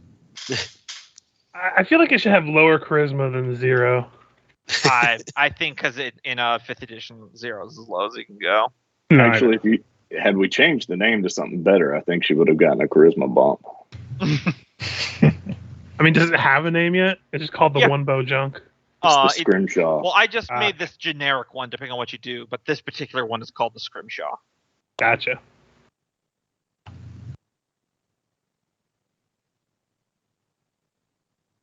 Well, boat acquired. How goes the crew portion of it? Yep. Good question. Well, I think we were the next day that we were going to get the crew. Yes, but we are going to Freya and Nulgrim, along with Miku, I believe, who is going to go visit the cultists, the disciples of the Black Iron. Right? Is that what I named them? Hold on, let me double check. This is why I have a notebook. Yeah. I need to buy those. Back when I was running Dark Heresy, I put tabs in all my notebooks, and then I stopped doing that for a while, and now I think I need to start doing it again. Here we go. Disciples of Black Iron. I got it right. So when you guys get down there, you go to where their temple was, or their little lair was, and the kind of scrap iron doors that they had put up to segment it off looks like one of them's completely off its hinges and is on the floor, and the other one's kind of bent in. Oh, thank God, maybe this problem solved itself. Unfortunately not, because when you go in, there's still plenty of these freaky scrap metal cultists around. They look like they had some sort of fight recently. One of the cultists come up to you and says, "Praise the speaker for the Black Iron. She hath returned unto us in our time of need." Or the prophet, or whatever they called you. You get a big circle of them around you, very much a Whoville, Yahoo Dore type situation. Have you not prepared the strongest among you to travel with us? We have. We've been gathering up, though the numbers have been reduced. Our leader, the speaker, he was recently killed in the attack. Who attacked? It is unknown. It was some monster made out of amber-colored goo. Attacked must have been a day and a half, 2 days ago. Which would have been about day before yesterday. Well, it will matter little once we get out onto the open ocean. We have gathered up the strongest of our number. Though in the fight, only 20 of them now remain. And they show you, and these 20 people are the ones that have the most metallic bits implanted into their body. One of them is just like a cone made of scrap metal, essentially. When he walks around, it just kind of scrapes on the ground. Man, he's a built-in cone of shame. Mm-hmm. I'm sure the other crewmates are going to love these guys. All right. How many did we need? Well, 15. Ignis is going to be gathering up 30 pirates. And there's 20 available here. The question is for how many would you need is that it is 30 to run the one bow optimally, 45 to run a two bow optimally. You can run it at half crew, but then you'll start taking penalties and slower speed and stuff. Yeah, but if we just need to get it back to port after we hijack something. Yeah, well, Yeah, depending so on we how just far need out you 15. are. Yeah, depending on how far out we are, of course. But All But right. I think we should try and take all 20 just in case if some don't make it. Yeah. All right. Let's go. Scrap metal scraping noises ensue. Mm-hmm. They put on their kind of little like burlap robes that they wear when they go out, so that way people don't freak out the fact that they like to walk around naked but with metal hammered into their body. Malcolm looks at his dinosaur hide, wardrobe like, I feel like I'm inappropriately dressed here, but I'm not changing.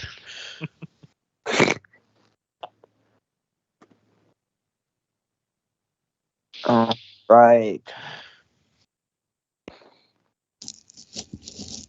Conga line of freaks on its way. You're not exactly certain how useful they'll be, because some of them are struggling, but it becomes readily apparent that those that they sent with you that they consider their strongest are the ones they consider the most holy, which are the ones that have the most metal in their bodies. Well, hey, You are maybe- aware that if any of them get close to the edge, and if they fall in, there's no recovering them, right? That's what I'm counting on. Okay. Maybe you should send them back and ask for the newest initiates that have the least metal. You're not there, Jigless. I know. God. I'm spraying you with an imaginary fire extinguisher. Down. Shush. So, That one practically will serve as an anchor, he says, looking over at the one that's basically just a cone. yeah.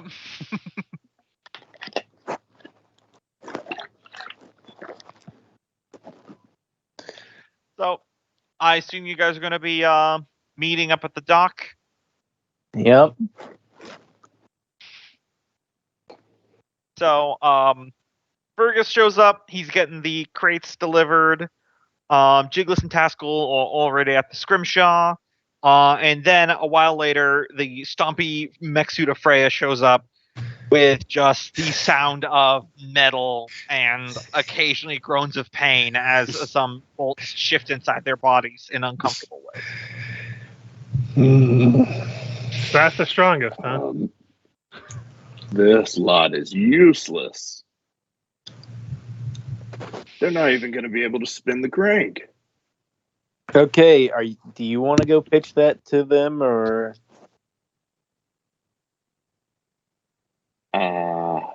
Well, I mean, you are their immortal god. Why not just So what? I'm supposed let to these back- ones?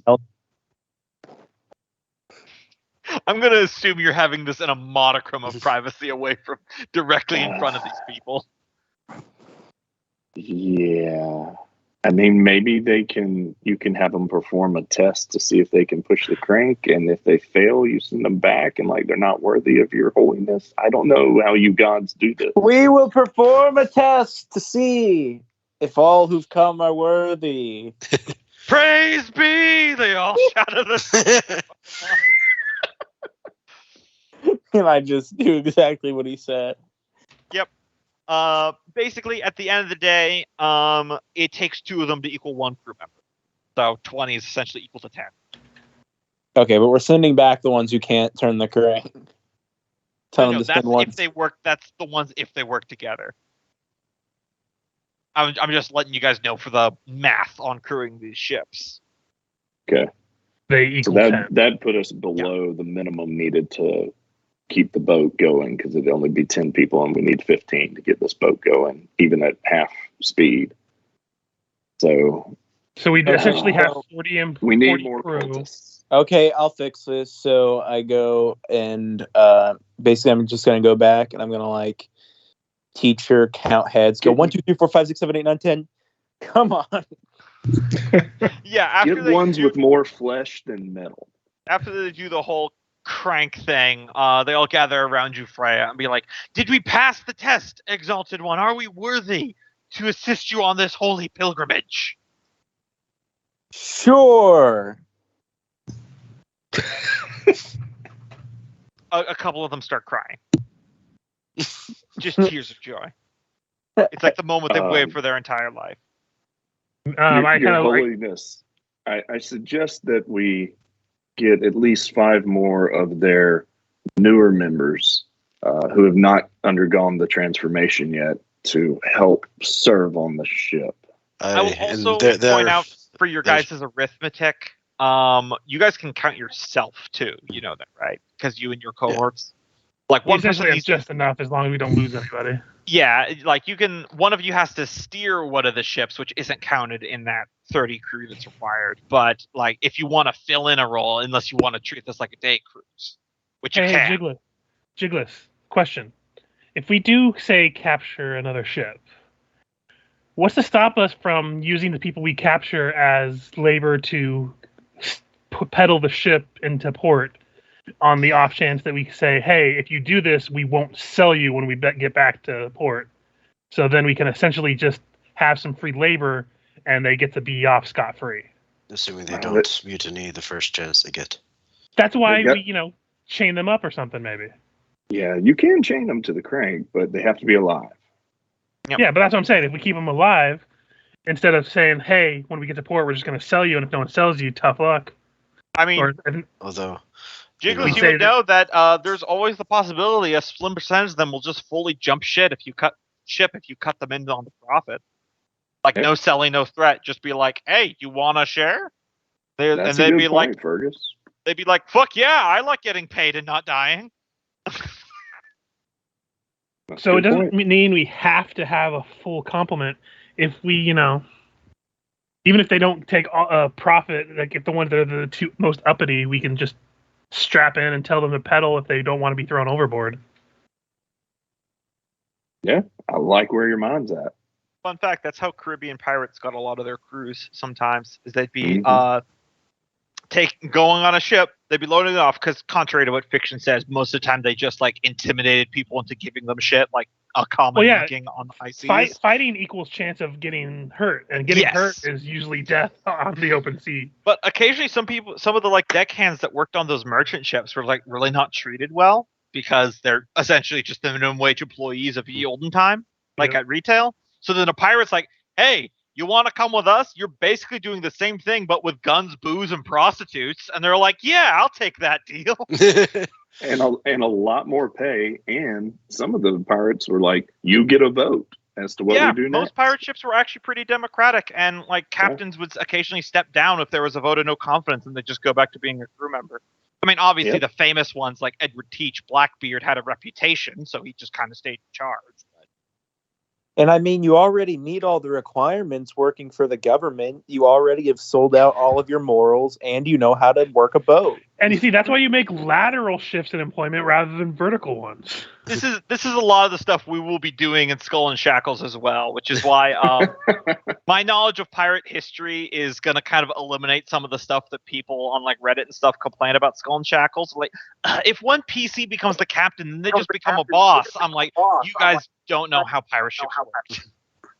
Like, Gumbo, we know this is your essentially test to see if how the pirate thing's gonna go. We are all aware of what you're doing here. You don't have to sell us on it. This is literally something separate. You keep thinking that's what it is.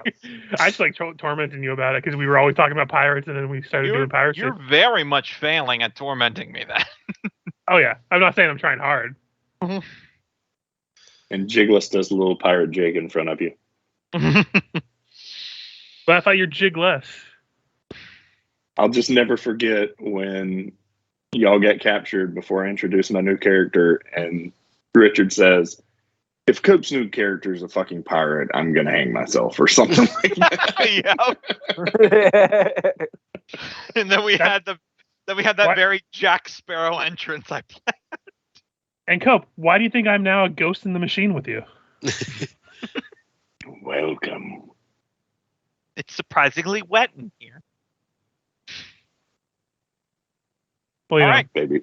Internet is basically the new age of piracy, so why wouldn't it be a giant ocean? You know, I don't know what I expected it to feel like, but like wet was surprising. Yeah, why is the internet hot and damp? Oh wait, never mind. I figured it out. Sweaty balls. There was some mediocre horror movie that I saw with my friends forever ago where they connected the internet to the afterlife and it caused the apocalypse. I want to say it was The Signal, but Now, movies make it sound like it's so easy to connect to the afterlife. dude, they gave God a computer virus. Well, Taskell just drew a circle in the sand and put a hammer in the middle and talked to his god. So, Yeah, what if he was like on the toilet or something, dude? yeah. This is really awkward right now. Can you back like 5-6 minutes? I meant to hit audio on the Skype call. See, then we'll get back to action. This is the thing with a lot of fantasy worlds that I've always kind of mentally puzzled through. Is like in Pathfinder Galorian, it's a verifiable fact by scholars that they know how the afterlife and everything works. Don't you think that would make death in general just less intimidating? When you're like, yeah, I'm going to go into the River Soul, then Phrasma will judge me, and then if I live a righteous life, I go to heaven. Like, that's a physical place. I talked to a wizard last week who went there to pick flowers. It's a place that we can just go to. It's not the mysterious great beyond and fear the unknown. It's a holiday destination. I'm just picturing, a couple people just chilling in like an afterlife cafe in the garden, and then Rish pops out of a bush like, I need these flowers for science.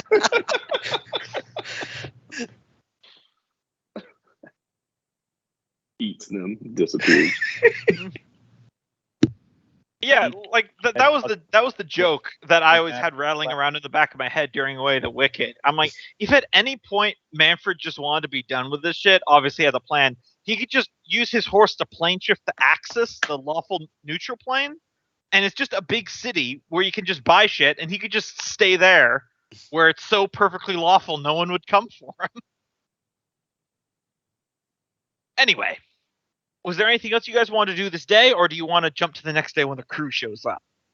Would I have enough time to start working on my alchemist kit, since we didn't really do much today? Yeah, I'll give that to you. Because I just went and bought some rations and had probably paid the people. Part of the money was probably them loading it on anyway. Mm-hmm. Right, yo ho, yo ho. All right, Jigless is walking everyone around the boat, like showing them what. All right, this is port side, starboard side, aft, bow. That's about all I know. Why would you come up with new words for all this? It's like you're trying to confuse people. What does it make you feel smart or something? Well, my dear, let me explain the concept of gatekeeping. While we're still in port, one thing I forgot to ask when we were doing the buy-in rations, would there be somewhere that sells like just arrows? By the way. Yeah, sure, no problem. You just Okay. I just figured I probably should start stocking back up. Yeah, you can just go ahead and buy whatever. I'm not gonna break your ankles for that one.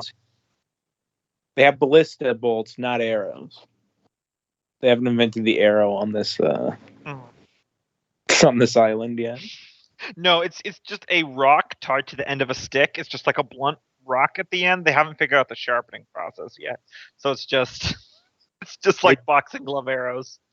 They just throw knives at each other. They never really saw the point. Mm-hmm. Okay, I'm not gonna touch the party funds. Just that 500. I'm just gonna deduct from my gold. So I refreshed us back to 250 arrows. Just made it easier. When they tried to sell arrows here, they were like, they want us to buy all these peripherals for the arrows, like a quiver and a bow. Mm-hmm. Like when you can just buy, one knife, one throw, Don't forget the arrow insurance. Yep. Oh, that's how they get you. Mm-hmm. Oh yeah. The arrow economy is in shambles. Shambles, I say. There was thing I saw yesterday of like worst lawyer. Guy insured a bunch of cigars, and part of it was against fire. And then he put in a claim that all of them were destroyed in a series of small fires. He won the lawsuit to get the insurance money, but then the insurance company had him arrested for that many counts of arson. That's hilarious. Mm-hmm. Oh man, I saw a lawyer meme yesterday that was pretty funny. I don't know if you guys watch Legal Eagle, but occasionally he has some good stuff. Where it was a screenshot from in Interstellar. That was the one with Matthew McConaughey about going to different planets. Yeah, I forget. Yeah. Where it says trying to become a partner at your legal firm, and then it was a shot from the movie with the subtitles that says, "All right, this little maneuver is going to cost us 51 years." Anyway, you guys want to fast forward in time? Yeah. All right. Yeah, we're going to hit the wait button. Next day, go ahead and deduct the money from staying. Just, stand around the public square smoking for several hours. Yes. I am now down to 1 gold piece and 3 silver pieces. All right, guys, 12 hours till they get there. Smoke them if you got them. Someone pulls out a gun and just shoots someone else. Smoked. Oh, man, guys, I'm out. It's like you're waiting in real time, bud. Mm-hmm. That was the weirdest skip time feature, but kind of fun. Anyway, Ignis shows up with 30 pirates in tow of varying description. It's mostly lizard folk, few deep gnomes, 1 or 2 Darogar. Not a lot would be willing to come along with you guys. Fair. A couple Orogs, which might make you uncomfortable. What are those again? Yeah, Gray orcs. They're gray orcs, essentially. Bigger, stronger, smarter, meaner. Mm. Do we actually wind up getting any kobolds or anything? You get a couple kobolds and goblins as well. Gotcha. All right. They know the She goes- drill. Line up. Lice check. Yeah. Yep, they all have lice. Welcome aboard. Yep. Yeah, we got to give them their vaccinations before. Here's your spoon. Don't lose it. All right, pull down your pants. Wait, that was new. That's really He not comes up part to of you it. and go, It's a Well, this is the best they could do on short notice. My accent shifted there for a second. So then, what the fuck are these folks? Just points over to the cultists in their robes, doing weird venerations at the foot of the giant mech suit. They're backup crew. they're things. Valued crew members. Now let's go. Starts loading them. So wait, they're coming with us? Yeah, just call them ballast. That one's the They anchor. don't. They don't get a share. Yeah, that'll be 9 shares for me then. Done. Man, you really are upping it every time you see anything you don't like, aren't you? I'm sorry, are we supposed to up the shares every time you have a tummy ache? Or how about you man up and you deal with the crew we got?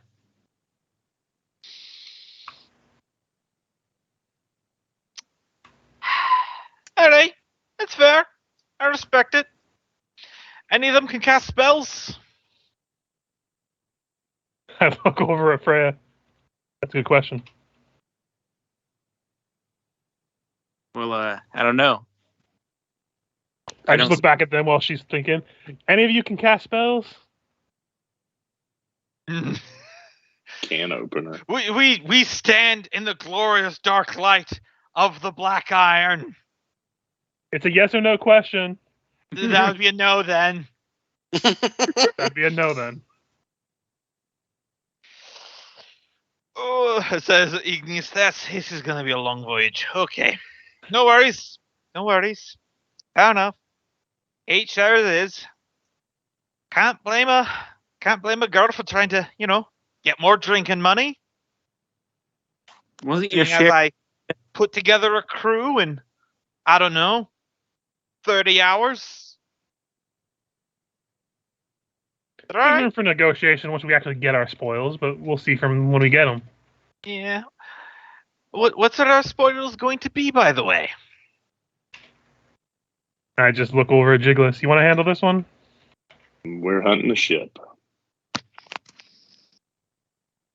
So scoffing at 9% of maybe nothing. Got it. So who's the captain here? Please don't say Jiggles, or it will be 10 shares. I just point to Freya. Cool. I guess I'm the captain here. Well, you do have the cult following you. I doubt they're going to listen to anyone else but you. So I think by the divine right of kings, I have to do it now. Besides, isn't it my, purview, and I don't really follow through with why after that because there's probably people present that I get to delegate things. So by delegation, you're captain now.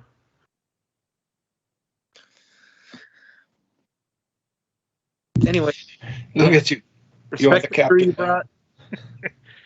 brought. They're not all winners either. Okay, That's fair. these guys Fair. aren't getting paid. They're working for free. I suppose. That's all the more money for you. I will say I reserve the right to give anyone a black eye or the first degree burn if they try to convert me to their religion. Deal. Oh, that's 100% fine. Do you know heat metal? Let me check her sheet. I'm pretty sure she does. I just look at Jiggles. She probably knows how to heat many things. Turns Yeah. Just hope she doesn't have any Turns to spoil. Nolgrum and winks and says many things. Oh, Careful, little itch. Let's Captain, I assume you want me on the helm? Weirdly enough, not. No. He does no fireball, though. Oh, Yeah, that'll that's great on the ship. It's That is good pretty for cool. other people's ships. Also, fireball doesn't light things on fire. It's the map thing. And If I yeah, may so make let's a clear suggestion- all the positions we're taking aboard. Captain, if I might advise, I think we should take alternating shifts on lookout, as we are exceptionally good at it. Wink, wink, nudge, nudge. Because, you have the crossbow and I have the spyglass. Yeah. Yes, that works. That way you're free to bark orders. Jiggles, your primary driver of the ship. And looking back to our friend here, and as for what our target is going to be, for right now, a bigger ship and all the loot that's therein. All right. Before we head out, could I do like a investigation or persuasion around the dock to see if any prize ships have left? Sure. Give me a persuasion. You see, that's one of the things I was trying to do when I kept looking around port. Yeah, but I they know kept Jiggles. it's so bad. Try and talk him out of the restocking fee. Yeah, that's persuasion work. Wait, is he rolling persuasion? I thought it was perception. He did. It was persuasion. I asked him to. Okay. I thought I heard. You were looking. You were trying to keep out for someplace to heist. He was asking around who's leaving port. So No, that's fine. I just missed. I heard things wrong. Yeah.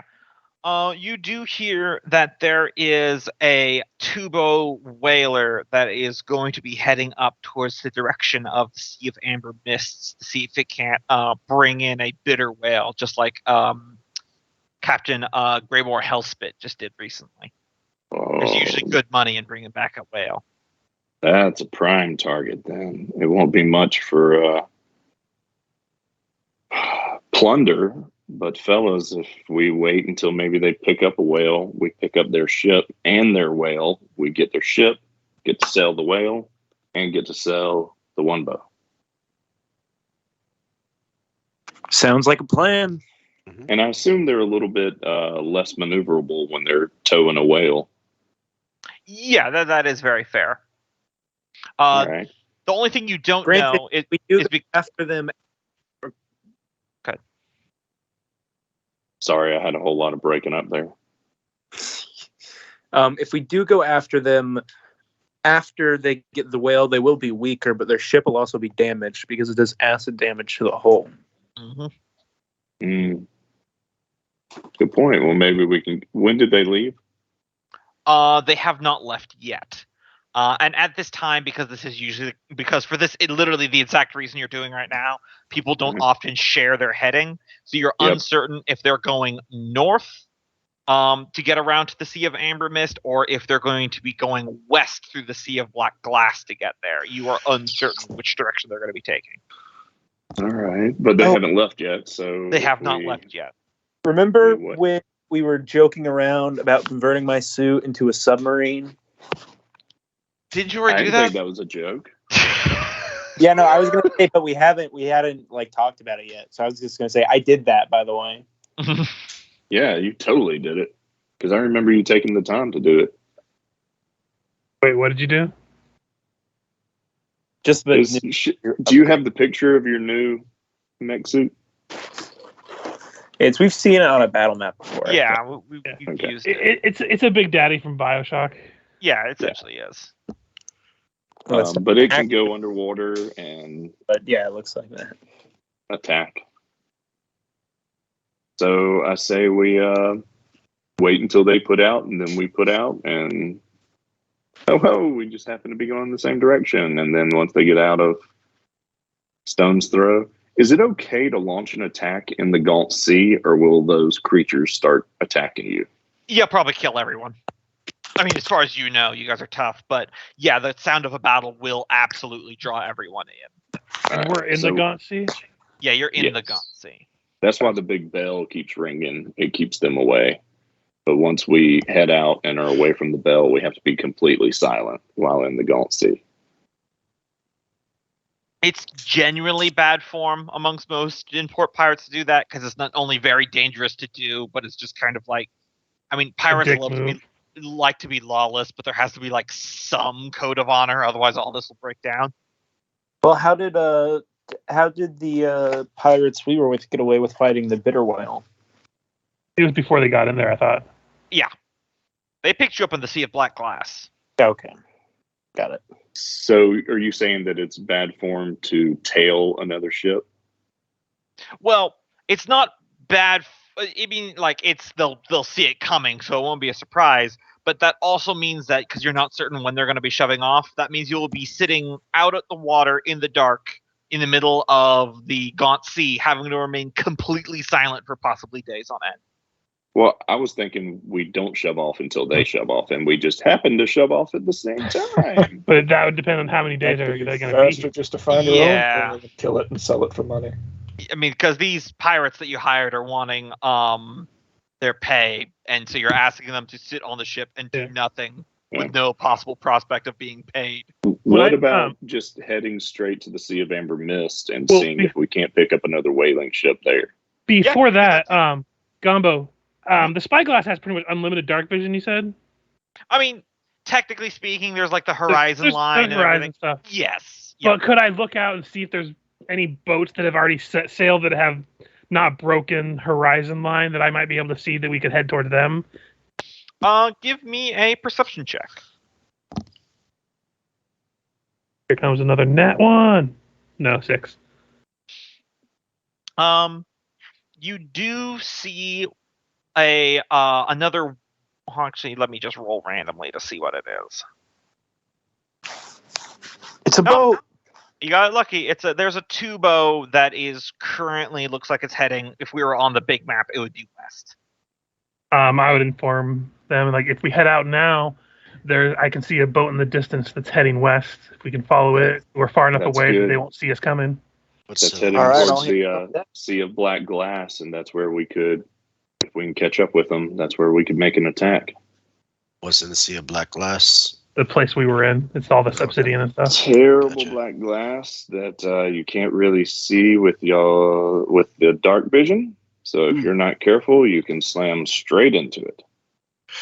Also, the Drow Fortress is on the western side of the Sea of Black Glass, but we'll stay away from that. Yep. So, Freya, do you want to give the call to shove off, and we can tail them? Let's head out.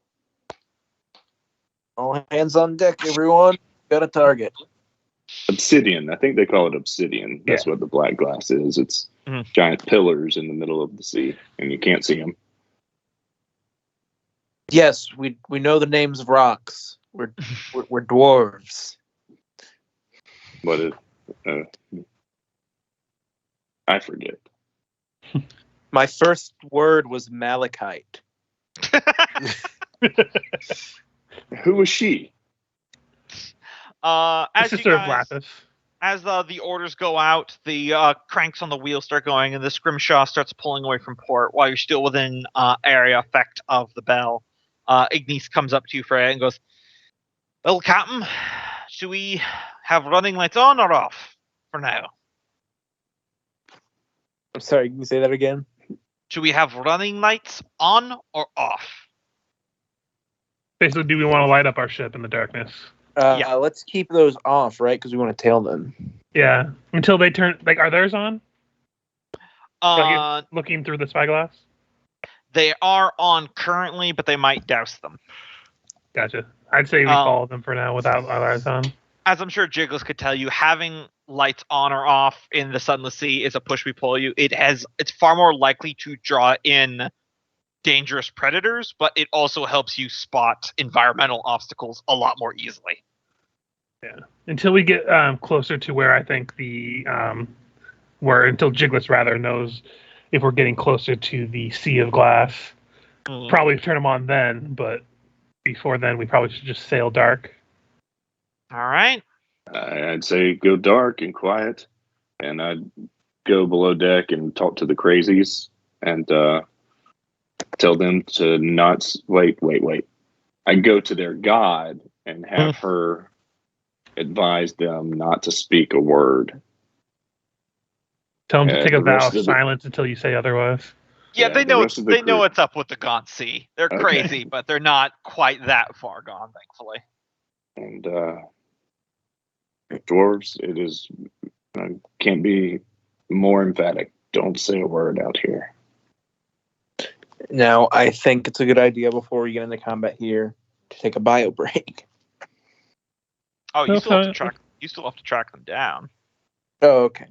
But I think either way Don't we worry, need to take a kid. bathroom break. Yeah, go ahead and take a bio break while I pull all this stuff together.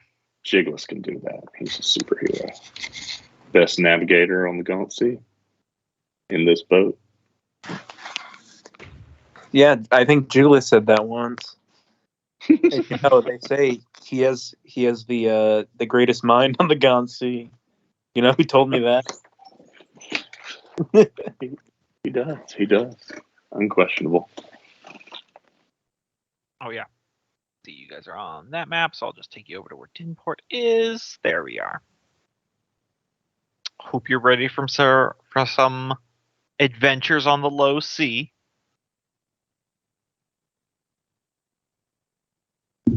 I witness that which you hath done there. It took me all all of 10 minutes to come up with it. By the way, I'm not sure if anyone here besides me watches like cooking stuff on YouTube. But I refound this guy. I've seen him before, but I refound him recently. And he's a riot in terms of like stuff like that. I just linked one of his older ones because it's like the starter one that he did. Yeah, he got started with these cooking things during quarantine. Just reviewing my. All right. Back. It's been a little bit. So I think, what is it? Just Loki that's still gone? Yeah, I think so. I'm back. All right. Just checking my encounter tables to make sure remind myself how all this stuff works.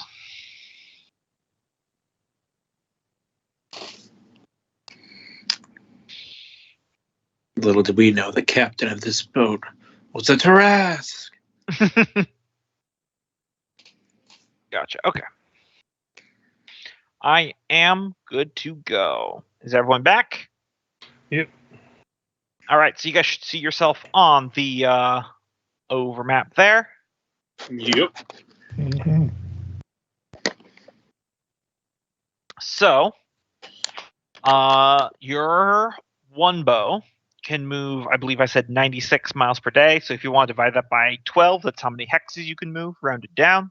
But I don't believe that'll be necessary because I'm math goodly. Mhm. All right. So what direction did you say it was? West. This All right. way. West we will head. All right. I will So- look out for environmental hazards and stuff, but I'm also mainly trying to keep an eye on the ship so we're tailing it properly. Yes, it takes What's a the bit. main hazard in the Gaunt Sea? The Did Gaunt you say Sea- they're Yeah. shallows? The Gaunt Sea is twofold. One, if you make sounds, the night gaunts come for you. Two, is there's a large collection of shallows and jagged rocks because the cavern ocean is surprisingly not very deep here. So it's kind of like a well-guarded secret amongst the Dinport pirates of various paths through like this natural maze around Dinport. Now, between you and Ignis, you know ways, so that's not going to need to be rolled on or anything. It takes you longer because you have to zigzag. You can't just go straight across the water. So effectively, each hex is going to count as 2. Mm-hmm. And I actually did on the GM layer put a little marker for the ship that you spotted. So every hex that you move, it's going to get to move as well. And I have it speed up. So Yeah, I'm explaining to Fergus and Freya that they don't need to shout to me because we can't talk. Yeah. Just hold an arm out in the direction we need to head and then straighten it as I get on course. What do you say, Chickless? Son of a bitch! it's definitely still And- within the and- range of the bell. Yeah. Douglas jumps off the boat and he's gone and safe. And you all die. All right, so you're just heading due west then? Mm-hmm. Keep an eye on the ship and avoiding hazards. Also, do I know the direction to the Sea of Black Glass? Because Yeah, that's I'd also head more that direction than just... the shortest way to the Sea of Black Glass is directly due west. Okay. Because I assume that's where they're going. Yes.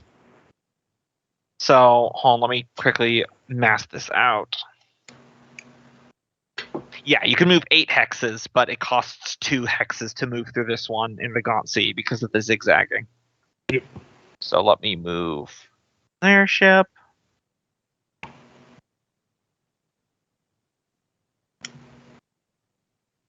And then let me see.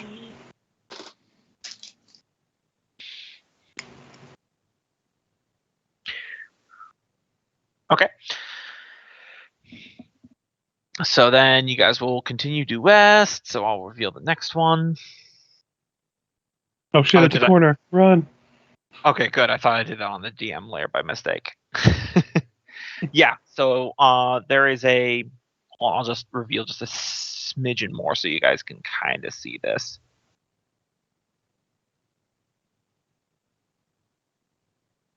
I wish there was just like a button you could push that would reveal one hex at a time or one tile at a Yeah, time. it's because I don't have the actual hex grid up because I got frustrated trying to align it. So it's just free placement right now.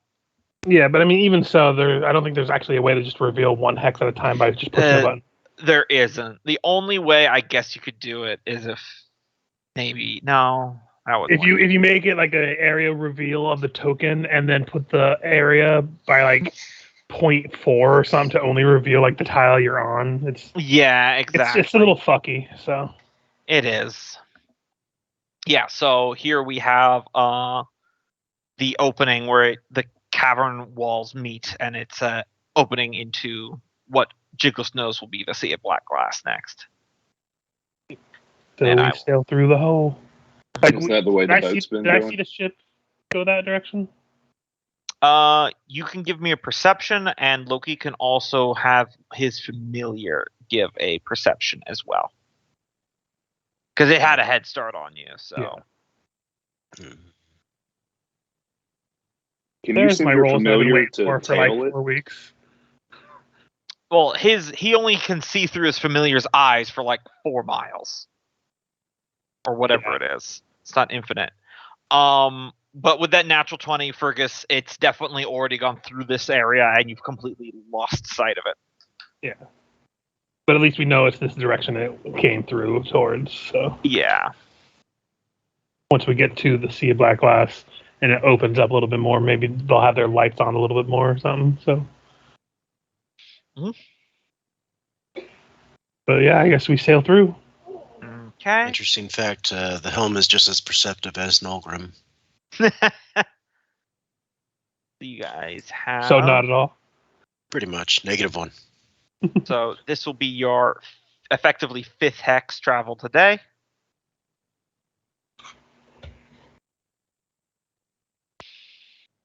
And this one, I imagine, opens up a little bit wider in terms of travel. So. Yep. Would it be another perception to see if I might be able to see where they're going? Yes, let me just move back. Because now I imagine the speed's a little bit different. Mm-hmm.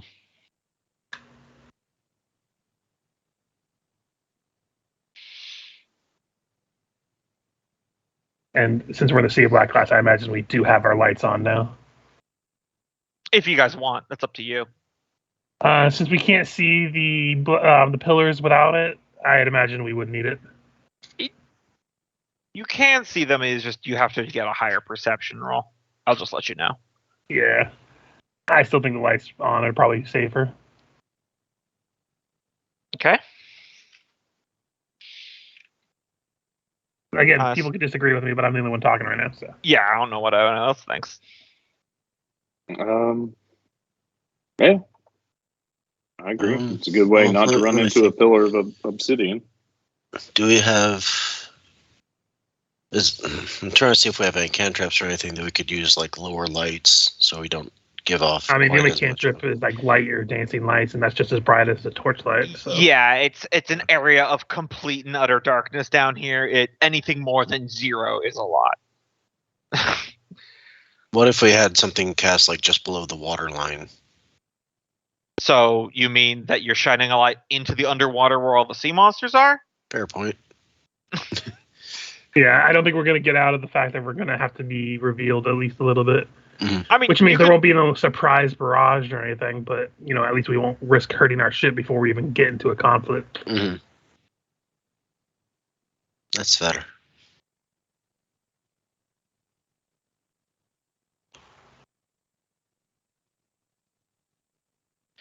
All right, let me see here.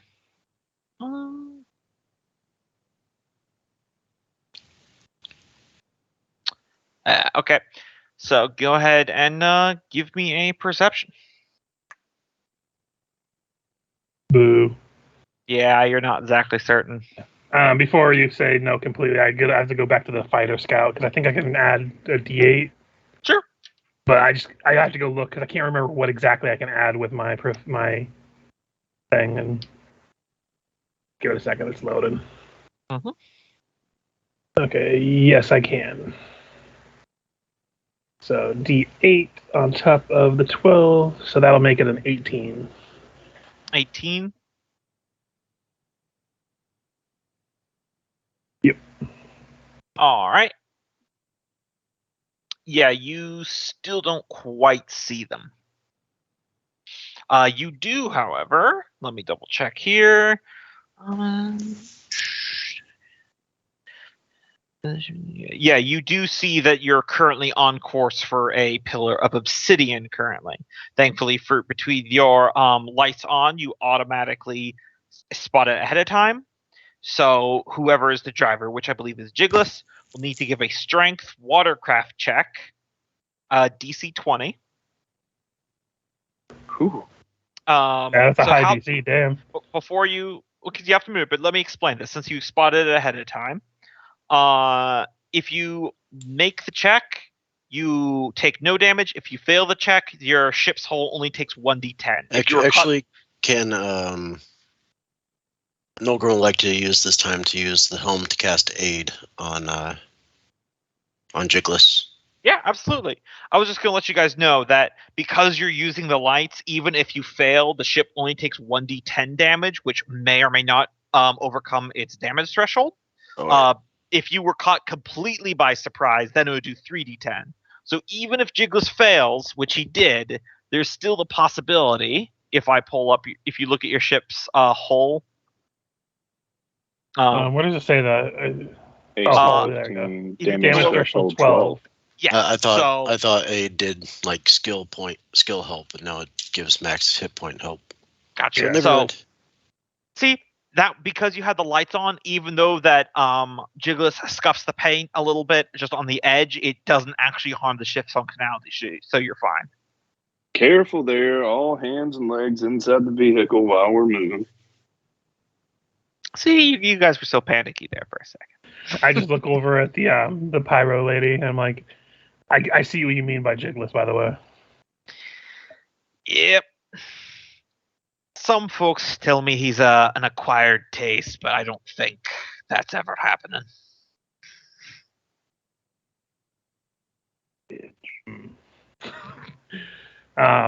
Wow.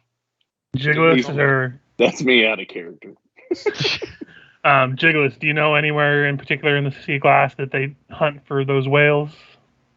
We'd have to head up to the Sea of Amber Mist to really hone in on the whales. As you know, as we've seen, they'll meander in here on occasion, but if you're really going after them, it's the Sea of Amber Mist right up yonder. And to be clear, this one that Fergus spotted is not the one that you heard was going to be setting sail for the Sea of Amber Mist. Gotcha. You don't know what this one's doing. You just spotted it heading out. Yeah. So, from what I know, it could be doing, I think, one of two things. There's the Drow Fortress over there where occasionally they'll let in a few traders. So this could be the beauty of the sea and be a ship heading out to trade with the Drow Fortress. Or there's the Sea of Amber Mists over there. Is there anywhere else I know you can go off of the Sea of Black Glass? There is some unknown stuff to the north that you haven't been to. Yeah. They could possibly have a lead and be treasure hunting. You don't know. Mm-hmm. For all you know, they could be lurking around here waiting to do the exact same thing that you guys are planning. Sure.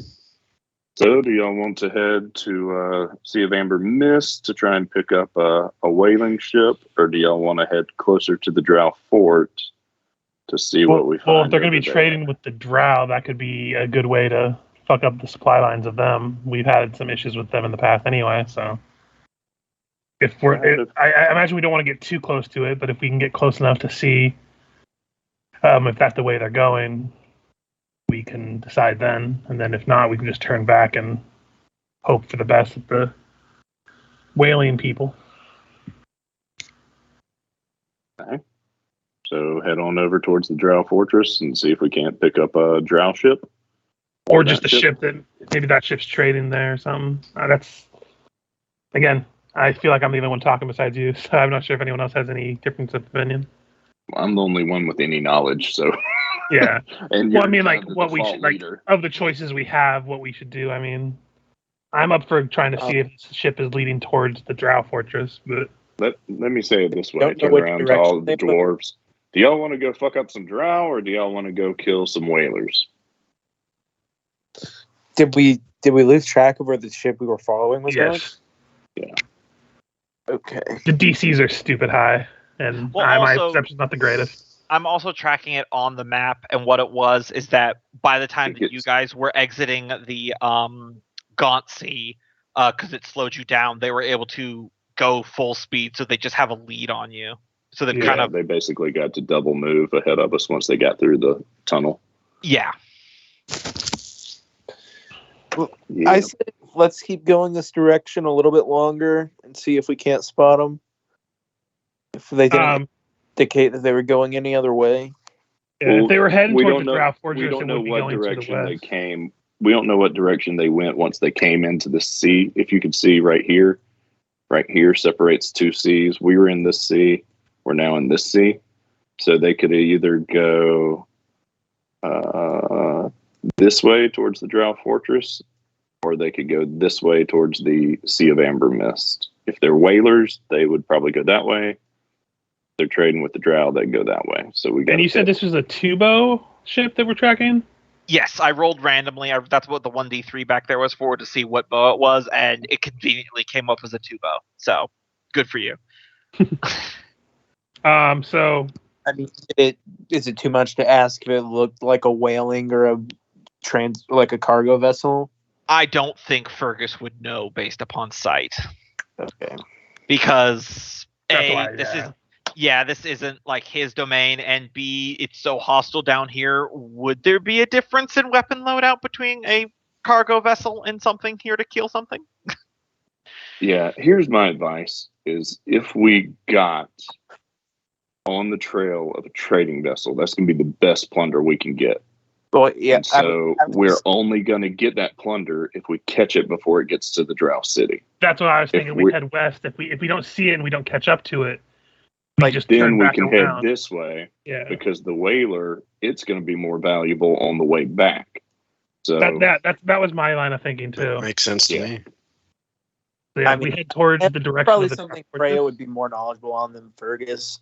So the fact that he looked at it, it's probably fine. But I was more saying, like, even if they are kitted out with the same weapons, a trading boat is going to have it's going certain. to be lower in the water. Yeah, I would be riding lower in the water, but Yeah. I don't know. But I imagine it was far enough out too that I probably wouldn't have Mm-hmm. gotten the biggest look at it anyway. Like Mhm. Fergus probably isn't completely unknowledgeable about boats living on Yeah.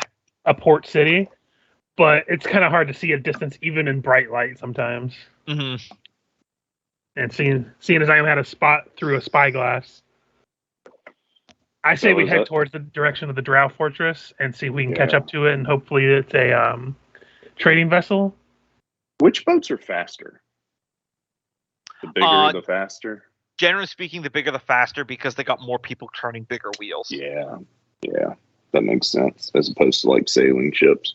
Yeah. And even sailing ships, I'm not going to get into the minutia right now because I've been reading up on it out of curiosity. It's like a push me pull you thing where The like bigger biggest, ships. more surface bigger- area. Yeah, the bigger ships are better with the wind, but the smaller ships are better against it because they're able to kind of move back and forth with the currents. Although if it Yeah, was a I played trading some vessel, if it was Nearspire. loaded up with a lot of stuff, wouldn't it technically be going slower, or is that not how it works? It depends if they're doing bulk trade or if they're trying to peddle specific like magic items and stuff. Because it could just Yeah. be a single treasure chest filled with some baubles, and that wouldn't affect anything. I still say it's worth the risk. Just head toward the direction of the Drow Fortress and see if we can catch it. Yo I ho like how to you the think, Drow Fergus. Fortress. All right, Yep. Captain. So we head that direction. All right, another We one go. west. We go faster. Avast ye scurvy dwarves. All right, while I'm revealing this next hex, why don't you go ahead and give me another driver check there as you are heading for another pillar. I've been rolling randomly to see when you encounter these. Thankfully, I'd imagine they're pretty common. yes. And I'm not marking them on the map because it could be, yep, you with the running lights going, you're able to give this one a wide berth, and it's not even a thing. So we're looking at Jigglypuff having to roll a 13 to be able to dodge these things completely. Mm-hmm. So that's good to know. Hey, Yeah. Jiggles, do you think you can drift this thing? Yeah, man. Watch this. They run independent. Here, He hold on a spins second. it around in 360s. Let me write as he's a going new name forward. for the ship. Let me write Tokyo on there. There we go. All right, so let me double check. Yeah, you guys still have 2 more hexes of movement. Looks like you There's got a another short pathway through here. Yeah, a kind of a rock separation as you're continuing into more of the Sea of Black Glass. Although, if we were heading to here, this is just a logical thing I'm trying to ask out of character and stuff, whether my character would know. If they were able to lose sight of me, would they have gone this way to try to go through a narrow thing? Because when they had to slow down, or would I not have been able to tell in the distance? Probably with a logical thing, you probably would have had an easier time spotting them if they had to go through that narrow gap. Okay, so they probably didn't. There's a logic behind it. They might not have gone through that gap. So. And the drow traders are really rare, right? Yeah, not a lot of people go do that. It does happen. It most certainly does, but it's not like a common source of income for Din. Chase after the treasure chest, man. This could be the mother lode that Jiggles retires on. I already made a lot of decisions. I'll let someone else decide if we continue or change course. Keep going. We can always turn around later.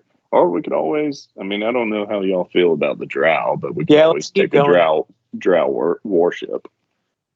Let's keep going. All right. I will let you know. I'm really pandering to the dwarf crowd here. Yeah. I'll let you know that it's like a 50% chance to see if you run into one of these pillars, and I have literally been rolling all of them 50%. So give me another one as I reveal this. Yep.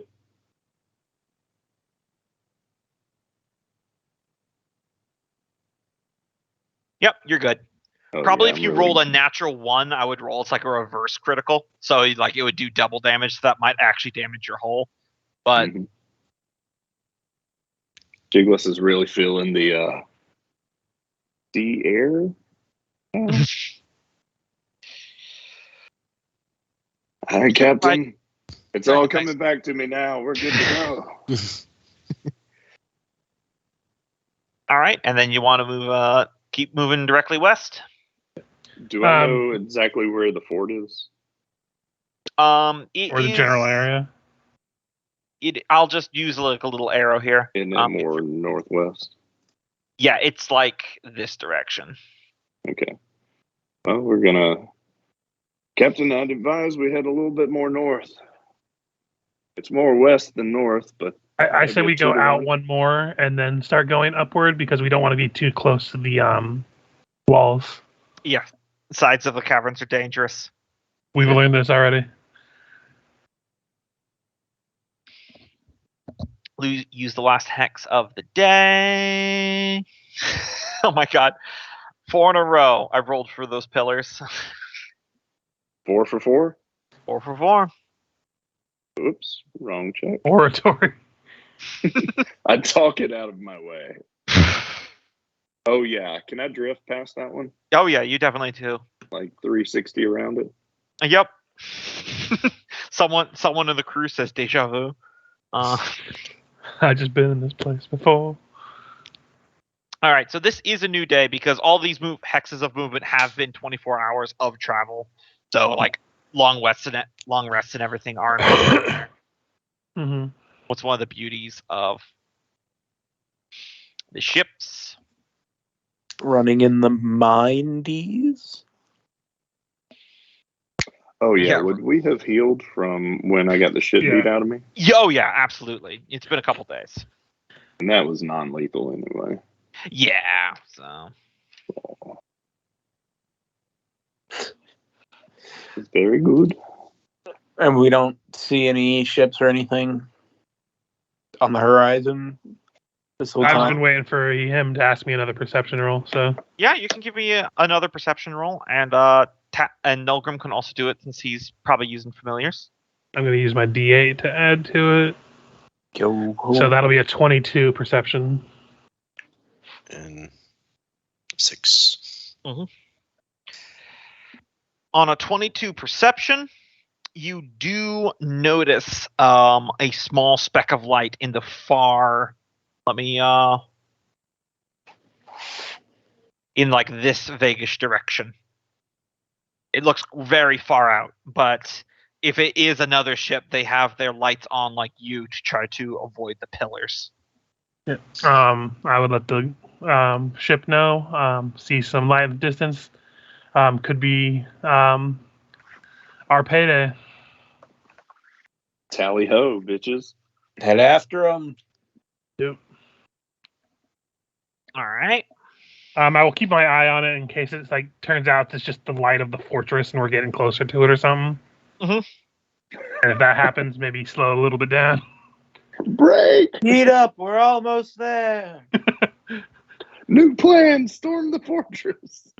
So, are you going? That's not going to be a plan. So, point an arrow which direction you're going. Right? You said it was this way, right? Yeah, vague. I was trying to be vague. Vague about area, yes. but yeah, I'll head this tile then. All right.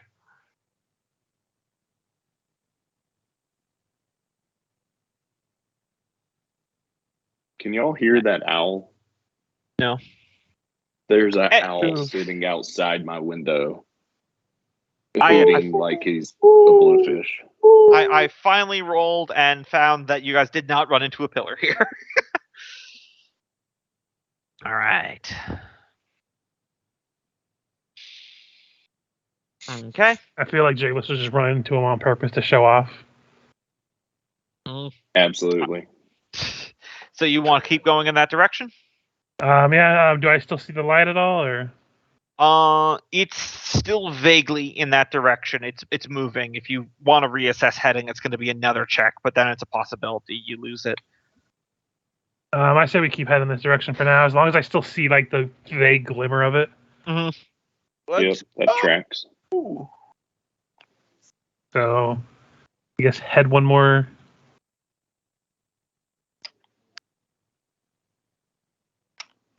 All right. Also no pillar. And I guess now probably be a good time to reassess with the perception. Sure. 23. Nice.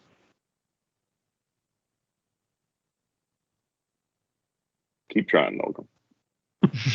Hey, he's gonna get a natural 20 eventually. Good effort. My red arrow. No, stuff like this. It's not critical enough. That's the vague direction it's in. If you see my red arrow.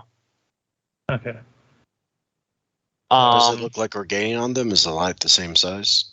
It's roughly the same size. Is it a possibility of, if it gets too late in the day, to push through? We go 24 hours. Yeah, you are going 24 hours. Yes. Yeah, never mind. This is full steam. Though Freya, as the captain, you do get reports that the ones working the wheels are saying they're experiencing a little bit more drag right now for some reason, and it's slowing the ship down a bit. So you're going to be moving one less hex today. Do I know of creatures that latch onto the wheels or something? Give me a knowledge nature. Okay. Liz, you know nature. It's possible that you have a small lamp cray school that latched onto the bottom of the boat. They're like a mix between like a lamprey, which is those fish that have little sucker mouths, and a crayfish, which is like a crustacean. They like to latch onto the bottom of the boat to go for a ride, and if they are in season, they will occasionally crawl onto deck to find sleeping crew members and lay eggs inside their body. Okay. All right. Can I hop over the side and take a look underneath? Yeah, sure. Give me a stealth. Let me pull up the stat sheet. Come on, not 20 perception. Oh, I'm just going to use their passive perception. Hey, why do you want him to die? Because it's funny.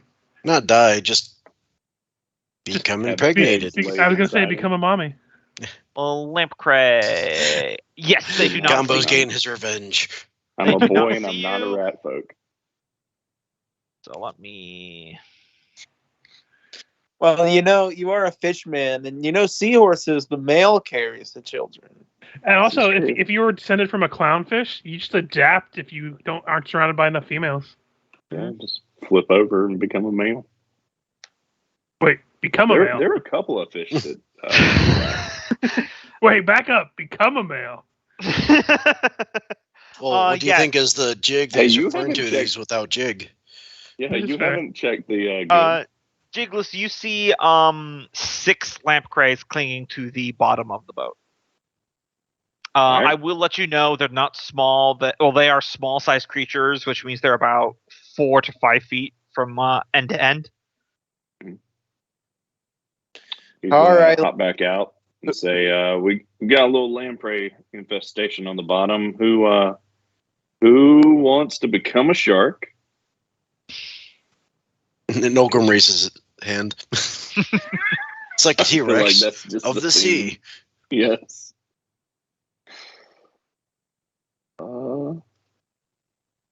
Maybe polymorph. I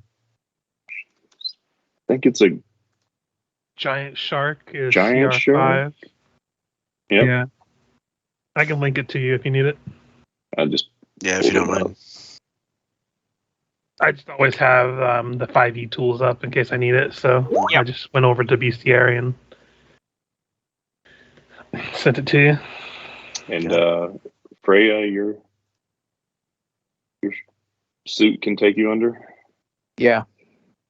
And I guess if you need help, if it's really bad, blurble a little bit, and I can use my expendable potion. All right. hopefully it won't be that bad. I will say I'll hang out by the side of where these things are, so if they kind of breach the water at all, I'll take a shot. But I probably won't Okay. be on the initiative much. I'll just take you guys over to the map. I like the theme now. I'm just gonna always polymorph Nolgrim. There you guys go. You should be able to see that. Oh, I forgot one lamprey. Hold on. Rolled and it was six of them. You guys should be able to see. That's everyone. We're not going to worry about cohorts for this one. Yeah. Before we go under, I'm gonna put up mirror image on myself, Sure. and then Do I use my initiative or the shark's initiative? If you entered the combat, if you polymorph before combat, then you would use the shark's initiative. Nolgrim would probably be midway in the water, would try to time it so that he's not in the water until he's a shark, but but it would still use the shark's initiative. Okay. So it's just a flat roll because it doesn't have a modifier. Yeah, but that definitely is not going to be a stealthy attack as you splash in as a giant shark. Yeah. Does the giant shark have dark vision? Yes. 60 Okay, feet. good. Just checking. Blind sight even. Oh, nice. Oh, right, because 5th edition people are lazy, and whenever it's like scent blood or sense people's minds, they just change it into blind sight. Yep. And if anything's hurt, you have advantage on the attack rolls. 8 for the initiative, just because I couldn't find the initiative button. Well, Yeah, I you didn't want to use my initiative. All right. All right. And you're a large creature now, yeah? Huge. Huge. Oh, damn. All right, let me move this one. Upgrade back. Oh, my God. The beard is so magnificent. But the lamp crays are up first. He's a shark, but he does still have the beard. All right. He did. Instead of a giant great white, he turns into a giant tasseled wabagong. I would definitely not jump in up here at the front. I would be. That's okay. He can fight. Oh, I figure you were casting polymorph on him. You just both jump, you cast it on him, and you just ride him down as a shark. All right, so we got Can two I ride lamp. the shark? Sure, why not? Either way, it's gonna not change the fact that it's 2 lamp crays on Jigless, and then 3 on Nulgrim. So first up, I'll just do this at advantage for Jigglis. Imagine those both miss. And then for Nulgrim, 1, 2, 3. It did miss. All right. So you take 8 damage and 3 damage, and 2 of them are grappling.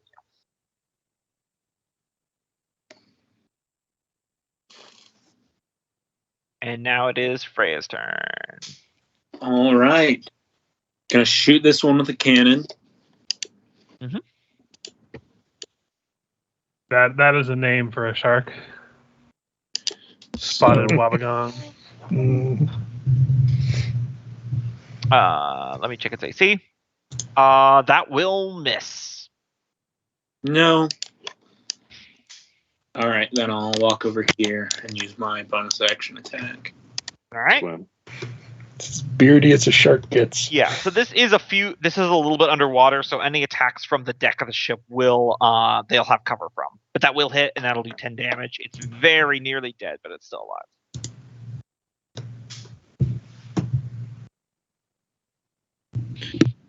And that is my turn. And yeah, the suit now has a giant trident and a gun. Mm-hmm.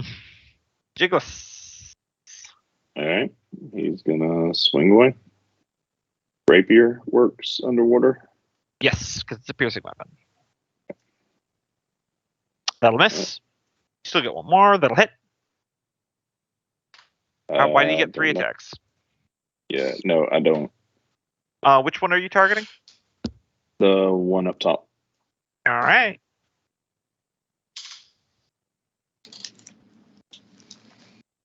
Stab into it. Still alive.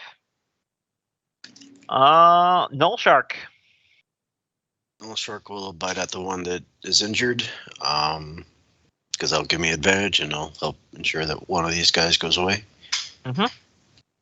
So, Also, I stand by that Nulgrim is most likely a hammerhead. Yeah. Oh, I would agree. That'll most definitely Nicely hit. done. and that will be Oh, wait, that would actually be really interesting, interpreting each of the D&D races and which sharks they turn into. Oh yeah, super dead.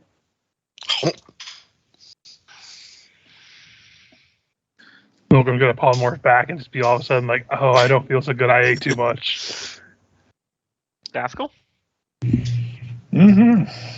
Well, if they're under the boat, I'm not sure if there's much I can actually see and do.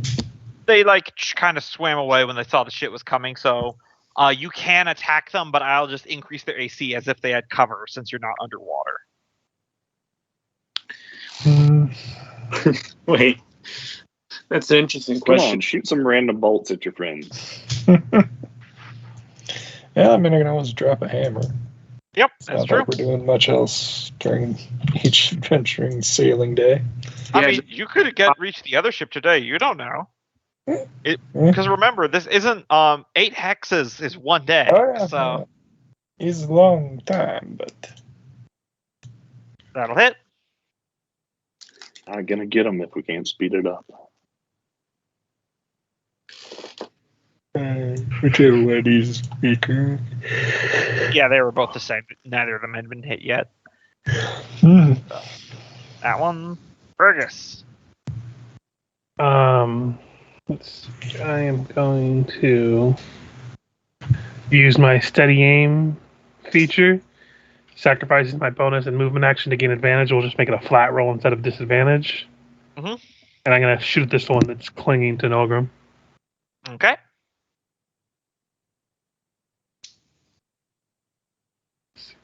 Button, where is the button? That'll hit. That'll kill it. As Also, I for just clarity, they had high cover, not disadvantage on attack, so their AC was 4 higher. okay, so You would have been advantage, but you killed it anyway. So I misunderstood. My bad. yeah, no worries. Yeah, I fire my arrow and it disappears into it and comes out into its guts, and then I still have one more attack at a standard roll. I will attack this one. Mm-hmm. That will miss. Yeah. All right. Lamprey turn. This one will flee. This one will disengage and flee.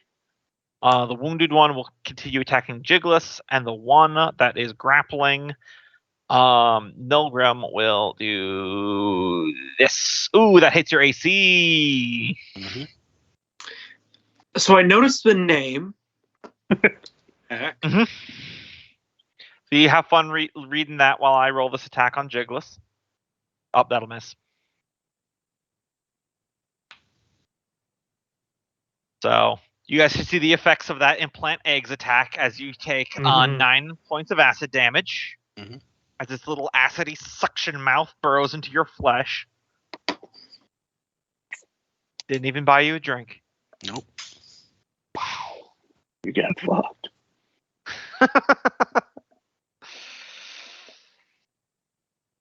Freya, it's your turn. Okay, gonna roll to recharge. Oh wait, I'm gonna use on that, if you'll allow me. The 14 that missed? I have this no on the eggs Crit. going into him. Uh-huh. I forget I have this. Where is it? I mean, it's a natural 20, so even reducing the roll. Oh, right, it gives it disadvantage. Yeah, he has to re-roll. All right. And then take the lower. Still hits, but 18. So it's not a natural 20, so you only take 3 points of acid damage, but the eggs still go in. All right. And I tried to protect your hoo-ha, but sorry. I appreciate it. you tried to protect Nolgrim's innocence. Out of curiosity, how's that? So if the form drops, do all the Watch your effects go with cornhole, it? man. Or Nope. Technically, Nope. you still have all the same conditions, just depending on logic. Mm. So, Hitting this one over here. Mhm. It's still up. that'll hit it. It's barely still up. That's the one that put the eggs in Nulgrim. Wait, hold on. Nope, that will hit. Its natural armor is just a little too high because it's got a crab-like shell. So it's just barely alive. All right. Jigless. All right, he's going to give the advantage from that spell to Nolgrim on his next attack. I sure hope we have less restoration, otherwise I'm dead. Yeah. I have a potion if we need it. Okay. Not good. The cup can use 3 charges to do it, but All right, which one looks more damaged? The one that's currently grappling a Nulgrim to the south there. And if you do die, I have Revivify. Now, out of curiosity, And then we get some new babies. Could you imagine that? Just Nulgrim getting revivified on the deck. And he's like, I'm sorry, did I get turned into a shark and then die in childbirth? Actually, I don't think we have any diamonds. now out We of do curiosity, actually. if Those I was to will use Dimension Door, and I chose not to take any of them with me. That's not how this works, mate. No, Otherwise, is You're part that of how it. you get rid of tapeworms or diseases? probably. No. You can't say, I dimension door, but leave all my cold germs over there. Yeah, man. I hate to tell you, germs are like children. You can't just disappear No, and leave you them see- behind. Okay, See, that let me also ask you this, can't Loki. worm. What if a pregnant wizard That's teleports? what I was just gonna say. Well, I was just about to fucking say that. Is that how they do D&D abortion? I'd recommend they take their kid with them. Oh man, we're not getting monetized, Kenneth. Especially Yeah, graphic animation of that happening. Anyway. Anyways, Jiggles, we're all you the paper. it depends on what state you're in, if you can do that or not. I believe Nolgrim has to make that con. Yep. Yeah. Luckily, I think the giant shark has decent con. He has the That's plus fine. 5. Nope. So I take 44. Was that? 8 points of slashing damage. Yep. Luckily, it's eating into the shark body, so it's not Yeah. actually your hit points. Yep. Yeah. All right. Are both these injured? Yes. All right. Am I able to get the one that's currently grappling me? Yeah, I'll say yeah. Okay. That's the one that impregnated you as well. Mm-hmm. more laid eggs inside your body. Yeah, that hits it, and that'll kill it. Have 1 hit point. All right. You weren't using your whole thoracic cavity, were you?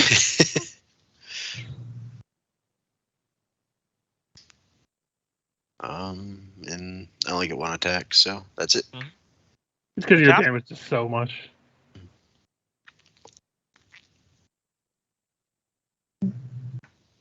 Just gonna use the spiritual weapon taskle. Yeah, as soon as I found it on the That'll hit. list. And that'll kill it. End of encounter. Yay. Jeez. Impossible. Not the end of the consequences, though. Yep. Woo! Victory. Yeah. Always nice when nothing goes wrong in a combat. So which of our many things are we going to use to deworm Nulgrim? Well, the cup refills, so I'd advise that. Yeah. Mine's a 1 and gone. In shark form, or are we going to time it? So I imagine you're Jiggles gonna have drops to it, you drop just it. shove a cup in my throat. Well, we don't know until you drop form anyway. So Fair. So until I you drop can't. form, and you're all of a sudden, get him out of me. Yep, I can't drop form though. I think that's Jiggles that has to do that. Mhm. Hmm. You see the shark moving around, feeling different. Okay, so Uh, here's I'm gonna do this. I'm gonna yeah. keep action from energy on you, but then I'm gonna throw a fireball. Yeah, go ahead and while I'm still in the water, drop form so I can help him get out. Oh god, this hurts. Give me Get another him out of me. Give another Constitution saving throw, Nulgrim. It's definitely at least 1 round before anything can happen. It's a bad day for Nulgrim. It is. The Sunless Sea is awful. Nothing good down here. Fuck, this hurts. All right. I assume you use 3 charges from the Stein. Yeah. He sounds like he needs Thanks, a we're sip down to drink. 2. Mm-hmm. All right. And with that, you are good. You're back up to 8 hexes today. You've already used 2. Thankfully, the combat only lasted about a few seconds, so you didn't really slow down any. Yo ho, a pirate. You said it in general this direction. What is the ebony fly? So I guess this one. When did we get that?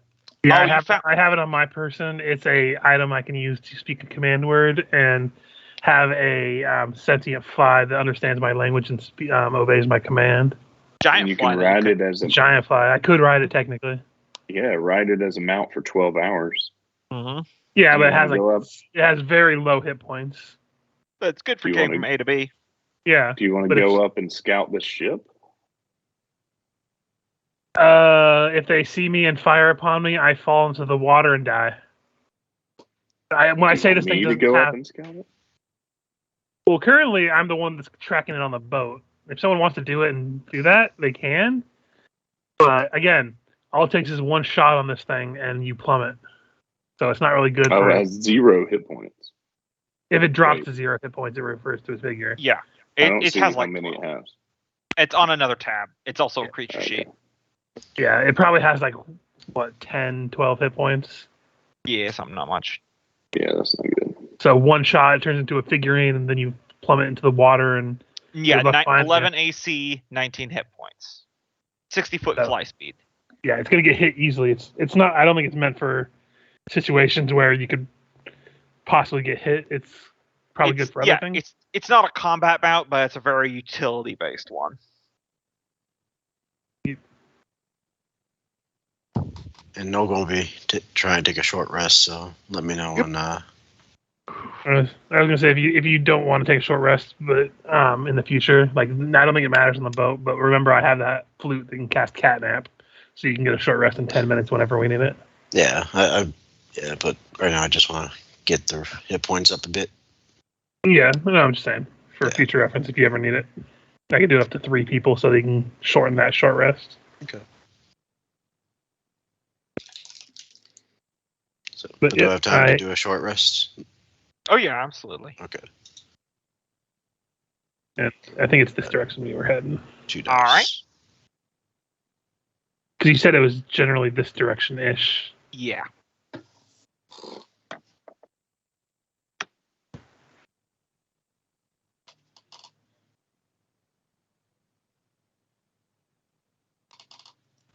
And no pillar. You want to keep moving that direction? Say it was that direction-ish. I would say maybe this right here. And then reassess after that, because it was in general that direction, which could be either tile. Let's have a conversation.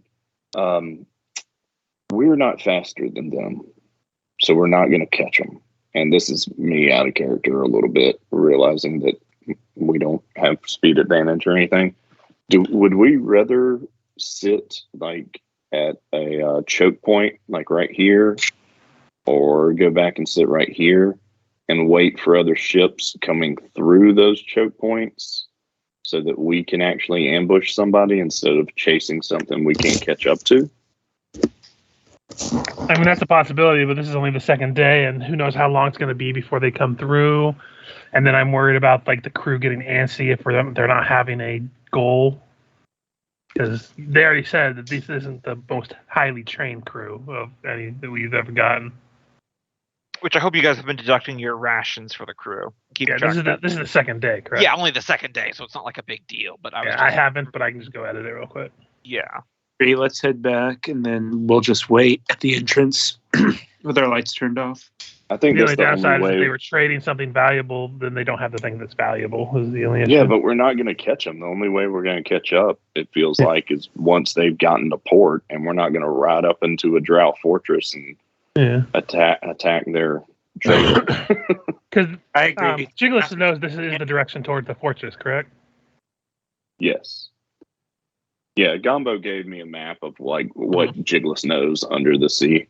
Yeah, very rough. Undersea. It's more like a flow chart than an actual picture of the map that you guys are looking at. But yes.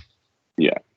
So he knows that that's the direction towards it. But now I am finding out, Cope is finding out, that there's no way we're going to catch this boat unless they break a wheel or something. And so the only time this chase is going to end is when it gets to the Drow Fortress, and then they're going to have ballista, I'm sure, overlooking their port on their fortress.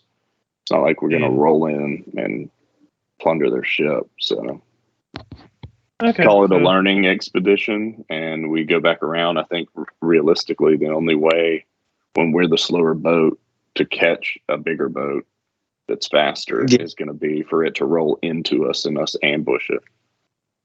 I agree. Let's go back to the choke point and wait with our lights off for a couple of days.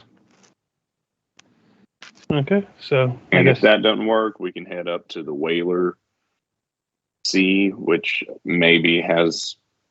Gamba, do I know? Does it also have a choke point? I mean, every sea is like a different cavern, so there's always little tunnels in between them. I mean, there's always most of these have multiple ways out of them. So it's impossible to completely like block it off. And the few ones that there are, like the Demon Maw Gate to the north that leads to the realm of the Drow, is like there's only one way into that, so that's why they built a naval gate there, because it's very defensible. Yeah. So I think we wasted half a day chasing that ship. That's okay. The most valuable ships are going to be coming to trade with the Drow. They're fewer, so I say we spend a few days here at one of these choke points and just wait for one. All right. Which one do we want to wait at? Because if we wait at this one, we have a better chance to run into the one we were chasing. But if we wait around this one, we might get something that's leaving here or coming back from the other direction. Yeah, I'd go back to the first one. There's just maybe if a ship's going this way, we'll catch it. If it's going up that way, we'll catch it. If it's going down, well, I don't think it can go down that way. All right, yeah. We're going to go back. And maybe do a little exploration. Maybe see what's up here a little bit. if we have time in the day before we set up our ambush. All right, we heard. Actors a choke point. So you're backtracking. All right. Do we want to go through new squares to uncover more? Might take me longer though, but it's up to you. I mean, we go the route that doesn't have pillars so we can crash into, right? I mean, Although technically speaking, we have our that's- lights back on, so. Yeah, so even if you run into one, it's only a 1d10, which probably won't damage your hull. Which even the 1d10 could damage your folding boat that you used to have, but And the bigger boats will have bigger damage. Wait, used to have. thresholds. Don't we still have that? you still have it, but you're not riding in it currently. Gotcha.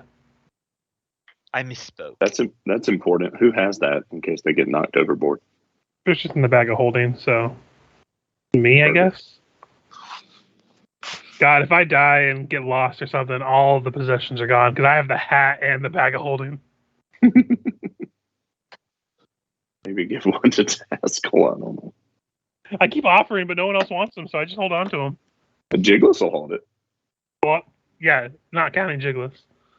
So as you guys are like gathered around by the helm discussing your course, you see Ignis go over to like the prow of the ship, and she's got like her arms full of like these metal like contraptions that you look at for measuring and like ropes with stones on the end, and she like is like dipping the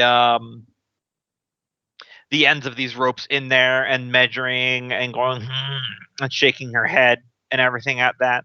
Which also I totally forgot to announce this detail just for fun.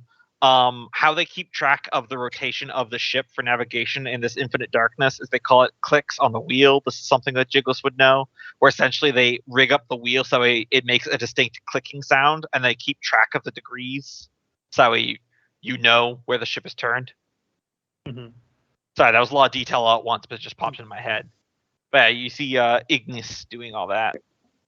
And in the rope to the bottom called sounding to determine our speed. Yeah, it is possible that she is doing what a courser does and is seeing if she can't detect any ghost currents nearby.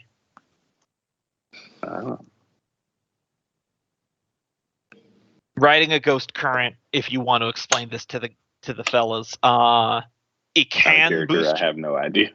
Yeah, it can boost your speed if you can find one, because there aren't really tides or normal currents, but what a ghost current is what they call it, is just for some reason, occasionally in the Sunless Sea, there is a strong current that will just seemingly happen out of nowhere.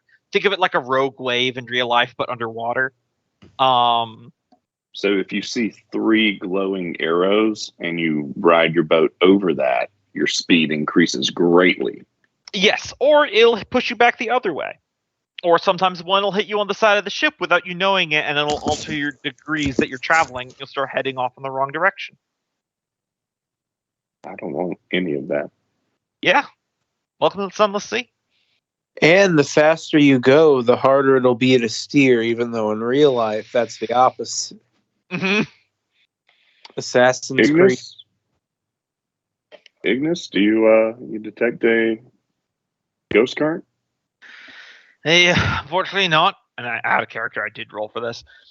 No, chasing that ship. Thought maybe if we could get a little extra speed, but I'm not detecting anything here. I forget about the ghost currents. I don't always have a courser with me on board. She could harness that power, and it could speed us up if we want to keep chasing the ship. Most coursers are just cheating you for booze. That's why I never bring them on board. I'm not detecting anything right now. It's a gamble, but it might close the gap. Captain? Go back and wait to ambush, or keep pursuing and pray to the Sunless Sea for a rogue wave? Well, the ship that's heading to the Drow Fortress might have good loot. It's probably more well defended. I think we should focus right now on just getting a bigger ship. Well, I think that ship has to come back sometime. If it doesn't come back with wares, it'll come back with cash. So I think we should wait. So the ambush point. Yeah. All right. And that's a good point. We fail that, No, then we're going to be further away from this point and have to spend that much more time backtracking. So, All right. Orders go down. Heading is altered. You're turning around. So 1, 2, 3, 4, 5 is where you can get for the remainder of the day, assuming you're just going back the direction you are. So 1, 2, 3, 4, 5. All right. Give me one check for the pillars there. Jigless, because rolled 5 times. You only have it once. Boom. All right. So That like, one boom. wasn't there when we came through, I think.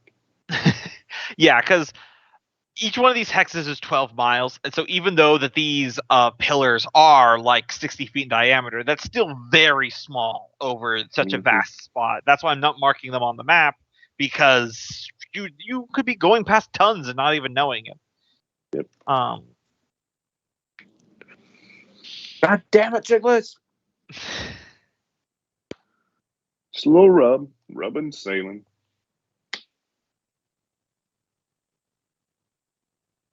All right. That's why we need a bigger boat. So you guys make it to there on this day.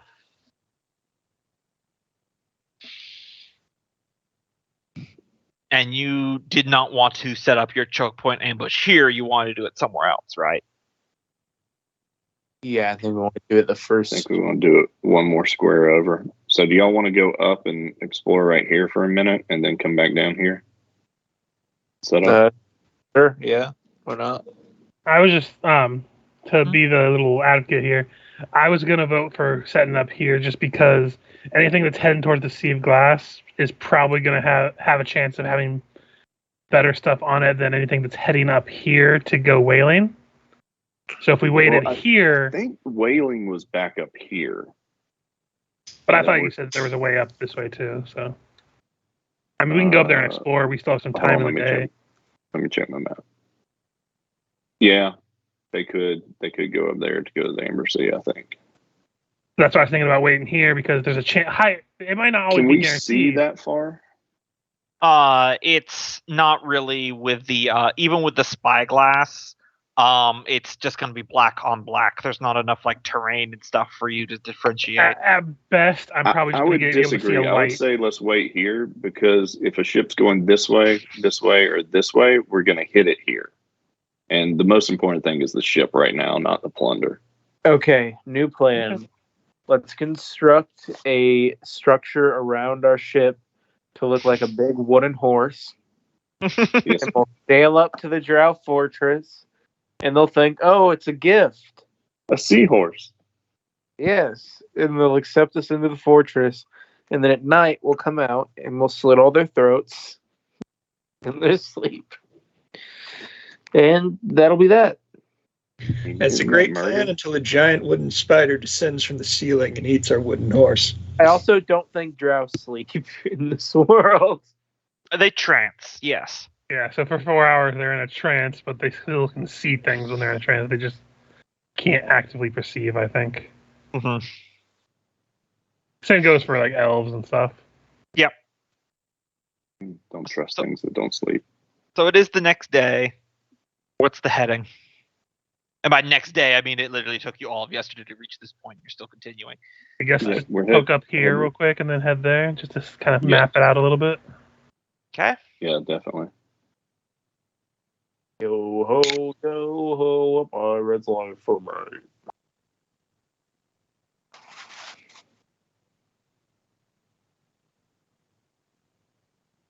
I feel like we're going to get a mutiny before we actually get into finding a boat. Who starts that mutiny? Nah, All right. I've got some mass charm stuff. We can keep them settled.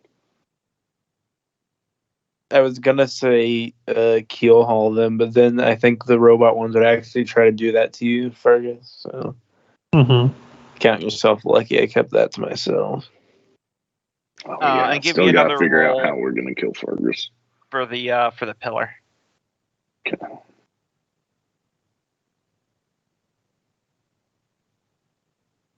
Yep, you're good. And I guess we go down to here and then camp. What a camper move. Mm-hmm. Some boat just tries to go by, mind its own business, and then boom, headshot. Boom, headshot. Yep, noob sticks. So you're turning off your running lights? Yeah. All right. So here's how this is going to work. Every day that you wait here, I am going to roll a 1d20 on my encounter sheet here. I'll let you guys know that there is a 1 in 20% chance that a ship comes along each day. Yeah. Not Ooh, impossible. That's pretty low. Yes. Yeah, that's why. This isn't like a crowded sea. To be clear, this isn't the Caribbean. This is the Alaskan Strait where they do the crab fishing. Mm-hmm. If what I we meant. went back up towards the whalers, is there a higher volume of traffic up Probably there? not. No. Which is why I meant when said we'd probably have better luck finding our own whale to kill. Yeah. Does a one bow have enough power to haul it? Slow you down, but probably. Well, why don't we do that? Head up there to the. Man, we cannot decide on a plan to save our lives, can we?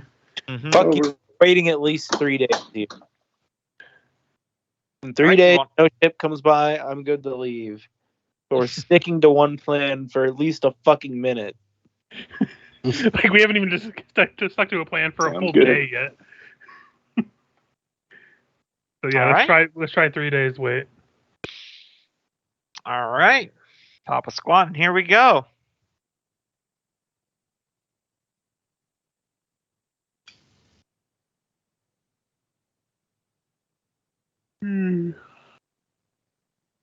Okay.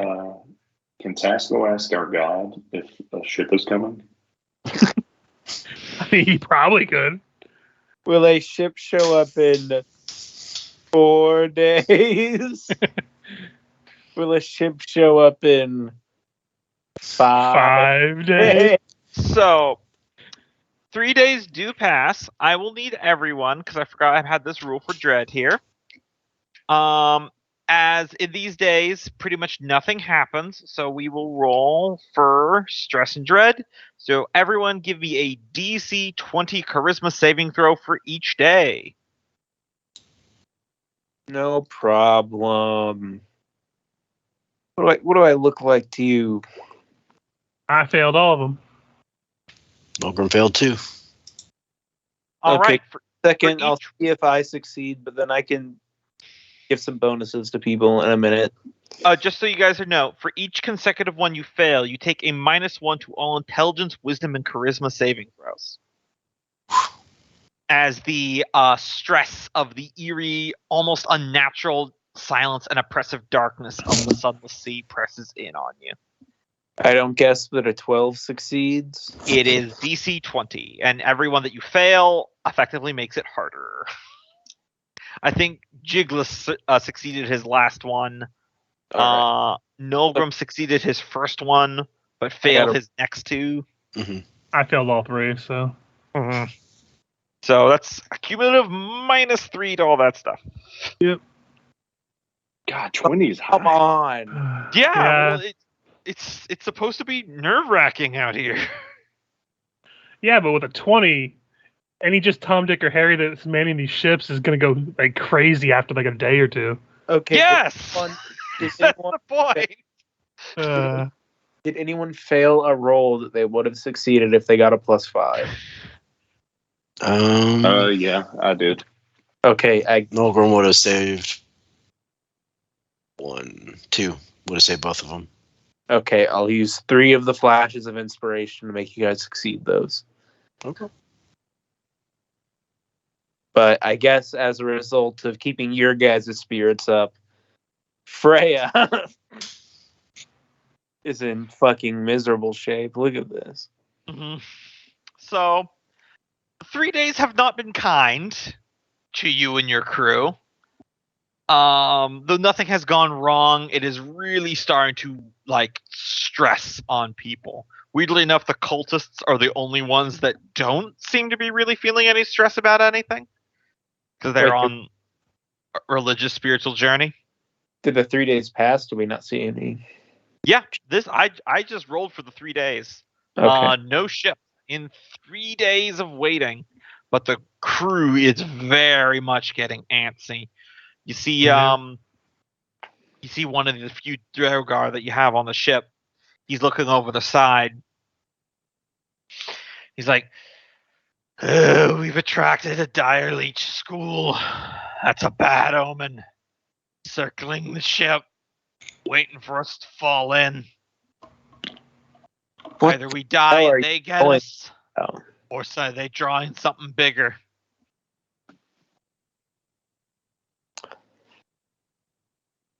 Everyone just needs to calm down.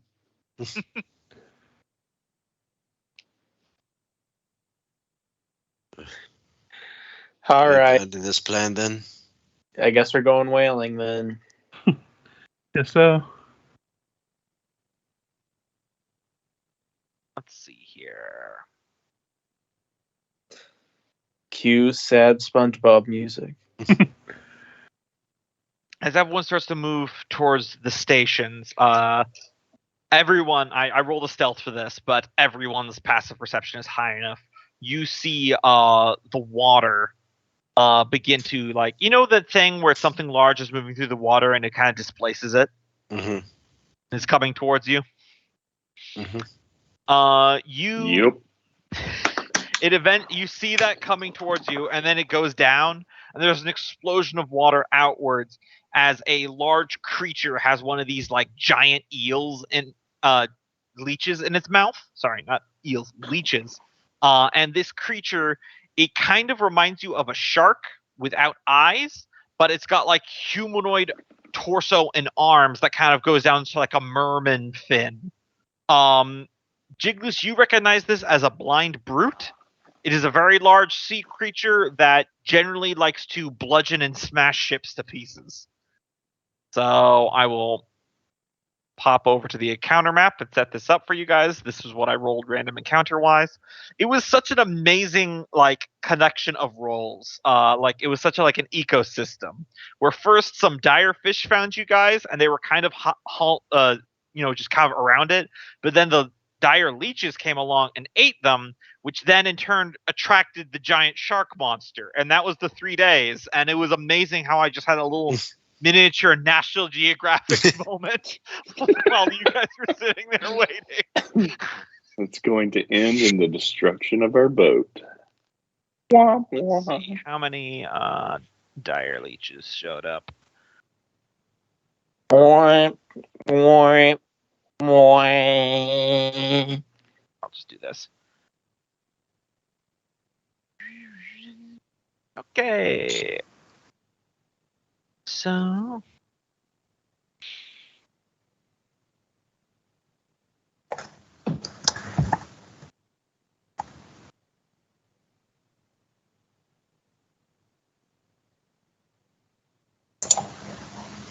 right, move you guys to the combat map now that it's all set up. I'll bring up the initiative. The big one's the blind brute. I figured.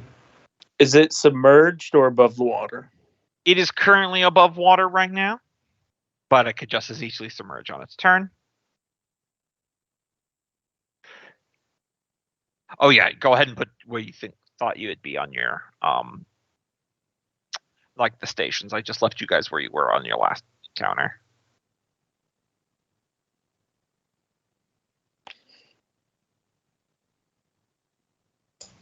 Who's going to shoot the ballista? Fergus? Whoever wants to. You can also have the crew do it on a initiative count of 20. And I feel like since I'm a ranged person, it might be better off to have someone who has less ranged capabilities handle it.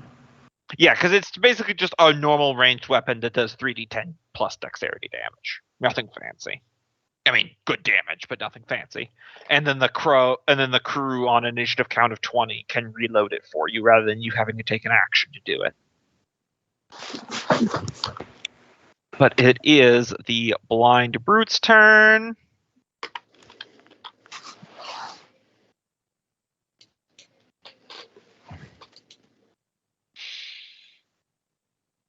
And it is going to move over here, half in the water to give itself some cover, and it is going to do 2 crushing slams targeting your ship's locomotion, which is the wheel, so you guys can see what the AC on that is.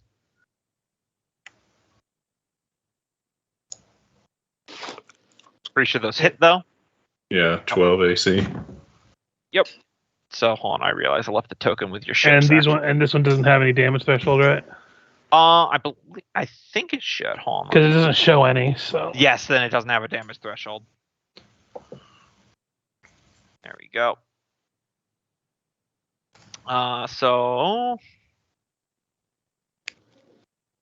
Ignore that extra text. That's if it's targeting something else. But your wheels take 17 plus 8. I don't math, so I'll just 25.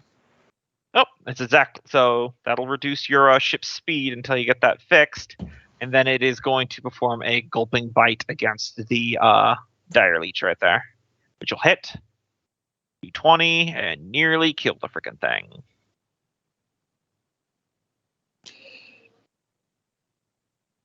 It's the dire leech's turn. It is going to try to gore him with its fangy face and miss. And these other ones are still kind of swimming around, keeping their distance. Tasco.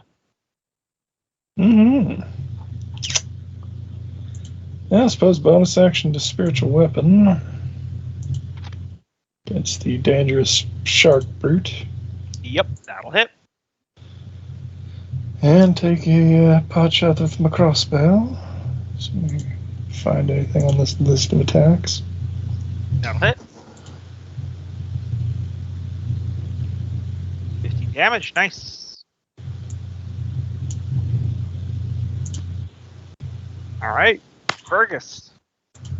So first I need you, let's see, to make a deception check on the brute, because I'm going to use my insightful fighting. Opposed by my insight, so unless I get a natural 1. Okay, so I will be able to get advantage on it, or not advantage on it, sneak attack on it from here on, even if there's no allies with range. And then I will make an attack. 14. That'll miss. And second attack. That'll hit. For 23 points of damage. And then I'll action surge and do it 2 more times. Yeah, like that. So I'm just going to roll at advantage because there's 2 attacks.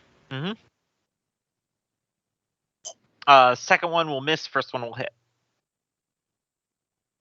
So another 12 points. And then I'm going to just steppy step over here a little bit. Mm-hmm. That'll be my turn. All right. Jiggles. All right, I've never used my net in combat. Uh-huh. Would it be viable to attack this guy with the net? Yeah, that would restrain him. All right.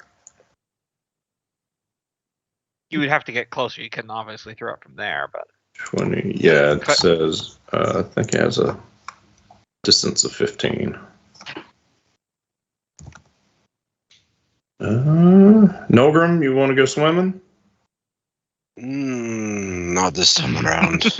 That's just kicking the shit out of the water wheel. All right, he's gonna throw the net. Yeah, because it's got these big hands that have like bone protrusions around the knuckles and fingers, specifically for bludgeoning things. Hey, Jiglets, are these things intelligent, or are they just mindless creatures? no idea. 2 intelligence. It's Okay. literally got an intelligence of 2. Which is like animal level, so. Yeah, it's just a beastie. Okay. All right, and gorilla. then after that, can I use my second attack as a hand crossbow? Sure. Yeah, because that net whiffs. That hand crossbow will miss because it's getting a +2 from being half submerged in the water currently. Yeah, I'm rolling shit today. That's all right. Nulgrim. Give me 1 second.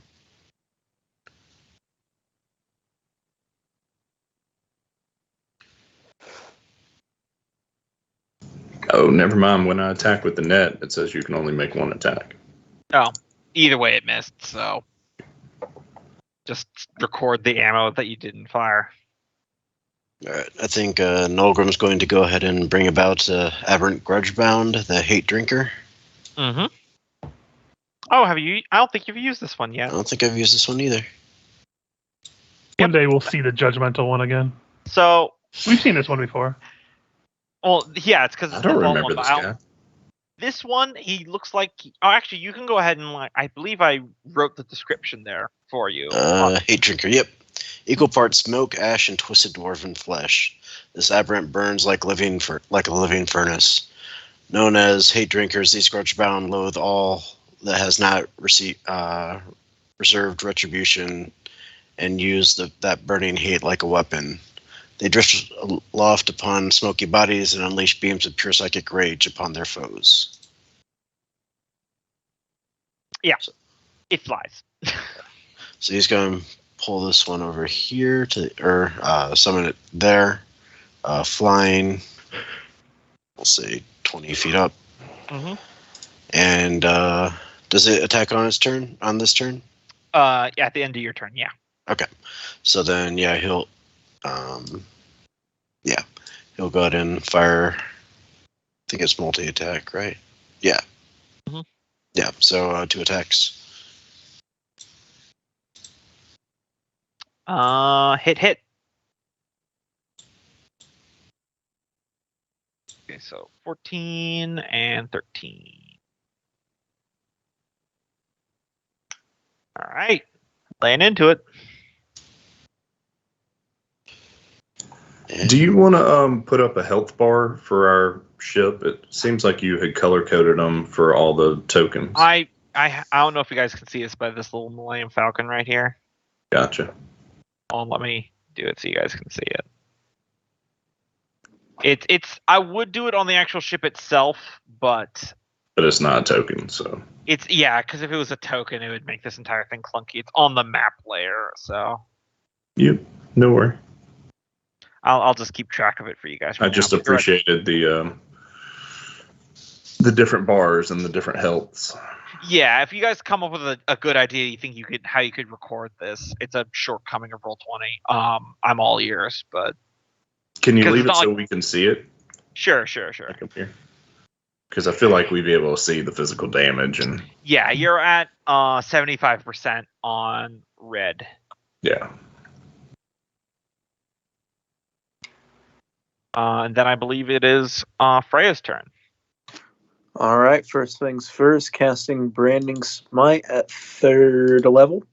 Mm-hmm. So my next attack will have 8 radiant damage added to it.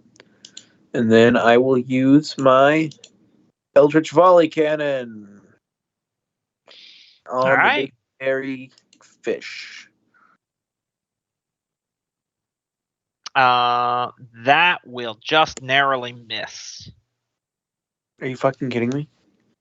Well, it's got an AC of 15 and then +2 for having partial cover in the water. Well, maybe you should change that. Yes, dissolve the ocean. All right. Don't let me have any fun. If it makes you feel any better, I believe your smite still sticks around until you actually hit.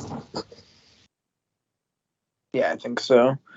But I'll still have to recharge that cannon. Mm-hmm.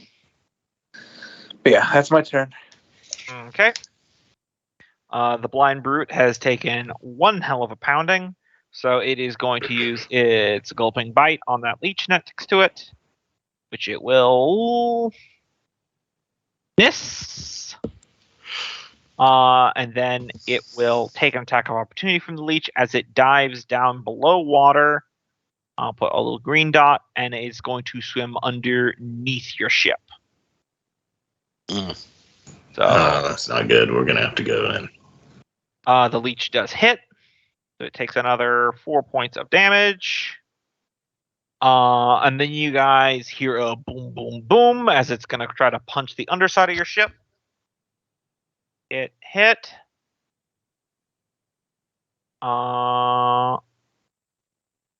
The second one does manage to get past the damage threshold for your hull and does 12 points of damage.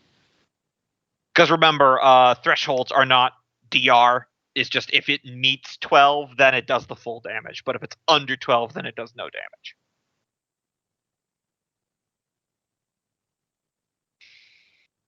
So I'll just move it to here, even though that's below the ship, just so you guys can get the idea. It is the Dire Leech's turn.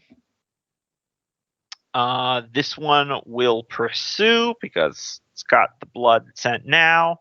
But these other ones are going to bonus action hide, and I will just remove the mysticism they are running. So I'll just move them out of the way because we're also getting close to the end of the session.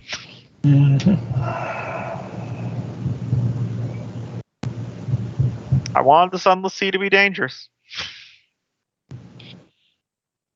All right, Taskell, you've lost target. Yep. Can't really send it after something I can't see. Yeah, I guess I'll have it move more center to the boat in case it shows up on either side. Mm-hmm.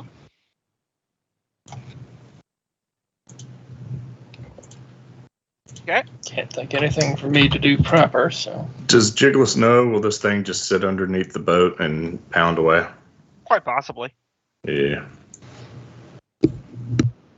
But if it's hiding from a fight, then you must have heard it pretty badly. These things are pretty much always hungry, so if it's trying to just break your boat rather than gobble you up directly. Because you guys did do like 90 damage in one round.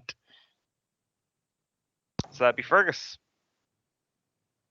I don't really have a whole lot to do. Are these things valuable as a carcass?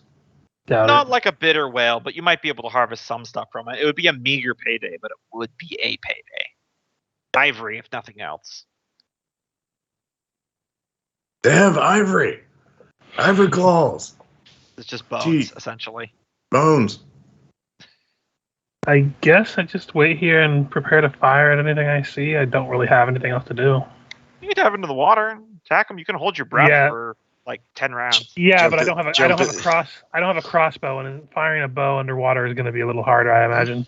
Yep. And Jiggles can always polymorph you. So I'm just going to chill here and attack if I see anything. Who wants to go in with me? Jiggles. Who wants to go in? Yeah, I'm going in. I'm going in. Fergus? Nogrim? Sure. Why not? If I cast polymorph on Nogrim while he's right there, can he get off the side of the If boat? I remember correctly, even most water creatures have a speed of at least 5 feet. You could always hold your action until I get over Giant the shark ledge. has a speed of 0 feet and a swim speed Yeah. of 50. So, Well, then no. there you have it. If you turn him into a giant shark on the deck, he's stuck. But you could, like I said, you could hold the action until I get over the ledge, Yeah, and then you could. You could Use your jump into action the to cast water, then hold Okay. action if you wanted to, because you have far enough dark vision. Even if he jumped in on the opposite end of the boat, you'd still see him. All right, I'll do that. Okay. Here.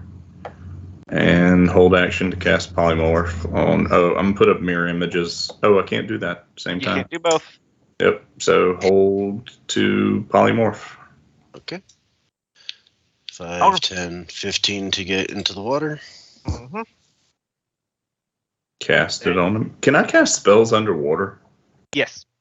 Okay. I'd hope so, I mean- since you're an underwater creature. Yeah, you're an underwater creature who can literally breathe underwater. So I would say, especially since water moves sounds better than air. Yeah, that doesn't affect anything. I mean, you Okay. have gills, for God's sake. You're fine. Like, it might be hard for, like, Taskell to cast underwater, Yeah. I imagine. But I mean, I would probably still give it to him. Otherwise, that would be what we call a tick move. But I'm saying definitely- it'd probably be harder. it would be harder. But for Jigless, no, absolutely. You have no problems whatsoever. A harp works just fine underwater. Okay. So, Nilgrim, you are big. You still have an action. And Is the creature within range if I dip under? And you are within range of the Dire Leech. You'd need to. I'll give you a green dot if you go underwater. You would need to move forward 5 feet to get at the Dire Brute. there we go. And then I will attack. You're still not in range. No, not Sure? Because the there. token goes like this. Oh, okay. Sorry, it just looked weird on my side. yeah. It does look weird with the circle tokens. And it's injured, so I got advantage. Yep, it's gonna get no bonus to AC because you're both underwater, so it's equal footing. Might get lucky and get a crit if you. Mhm. Nope. Still nice hit. 16 will hit. Okay. So the 22 will hit. Sorry, I forgot. It was advantage, but either way, it hits. Or 15 15. damage. Well, up, but not looking good.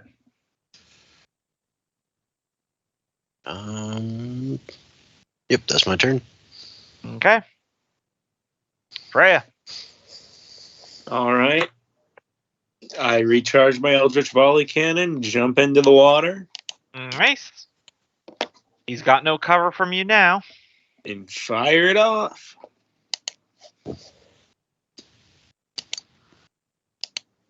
There's the one.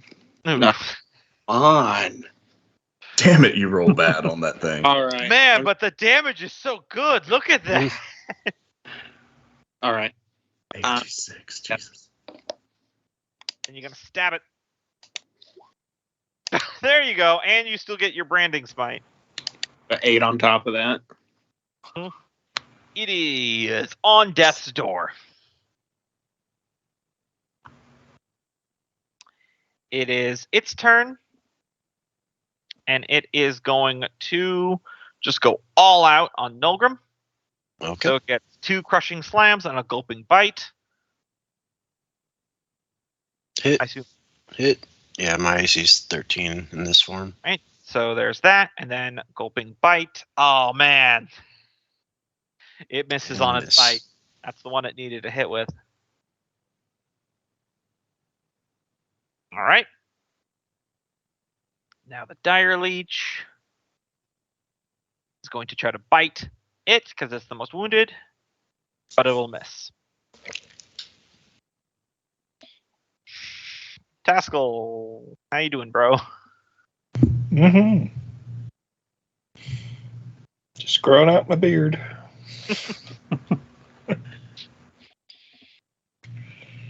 Can't do too much with them all under the ship. Mm-hmm.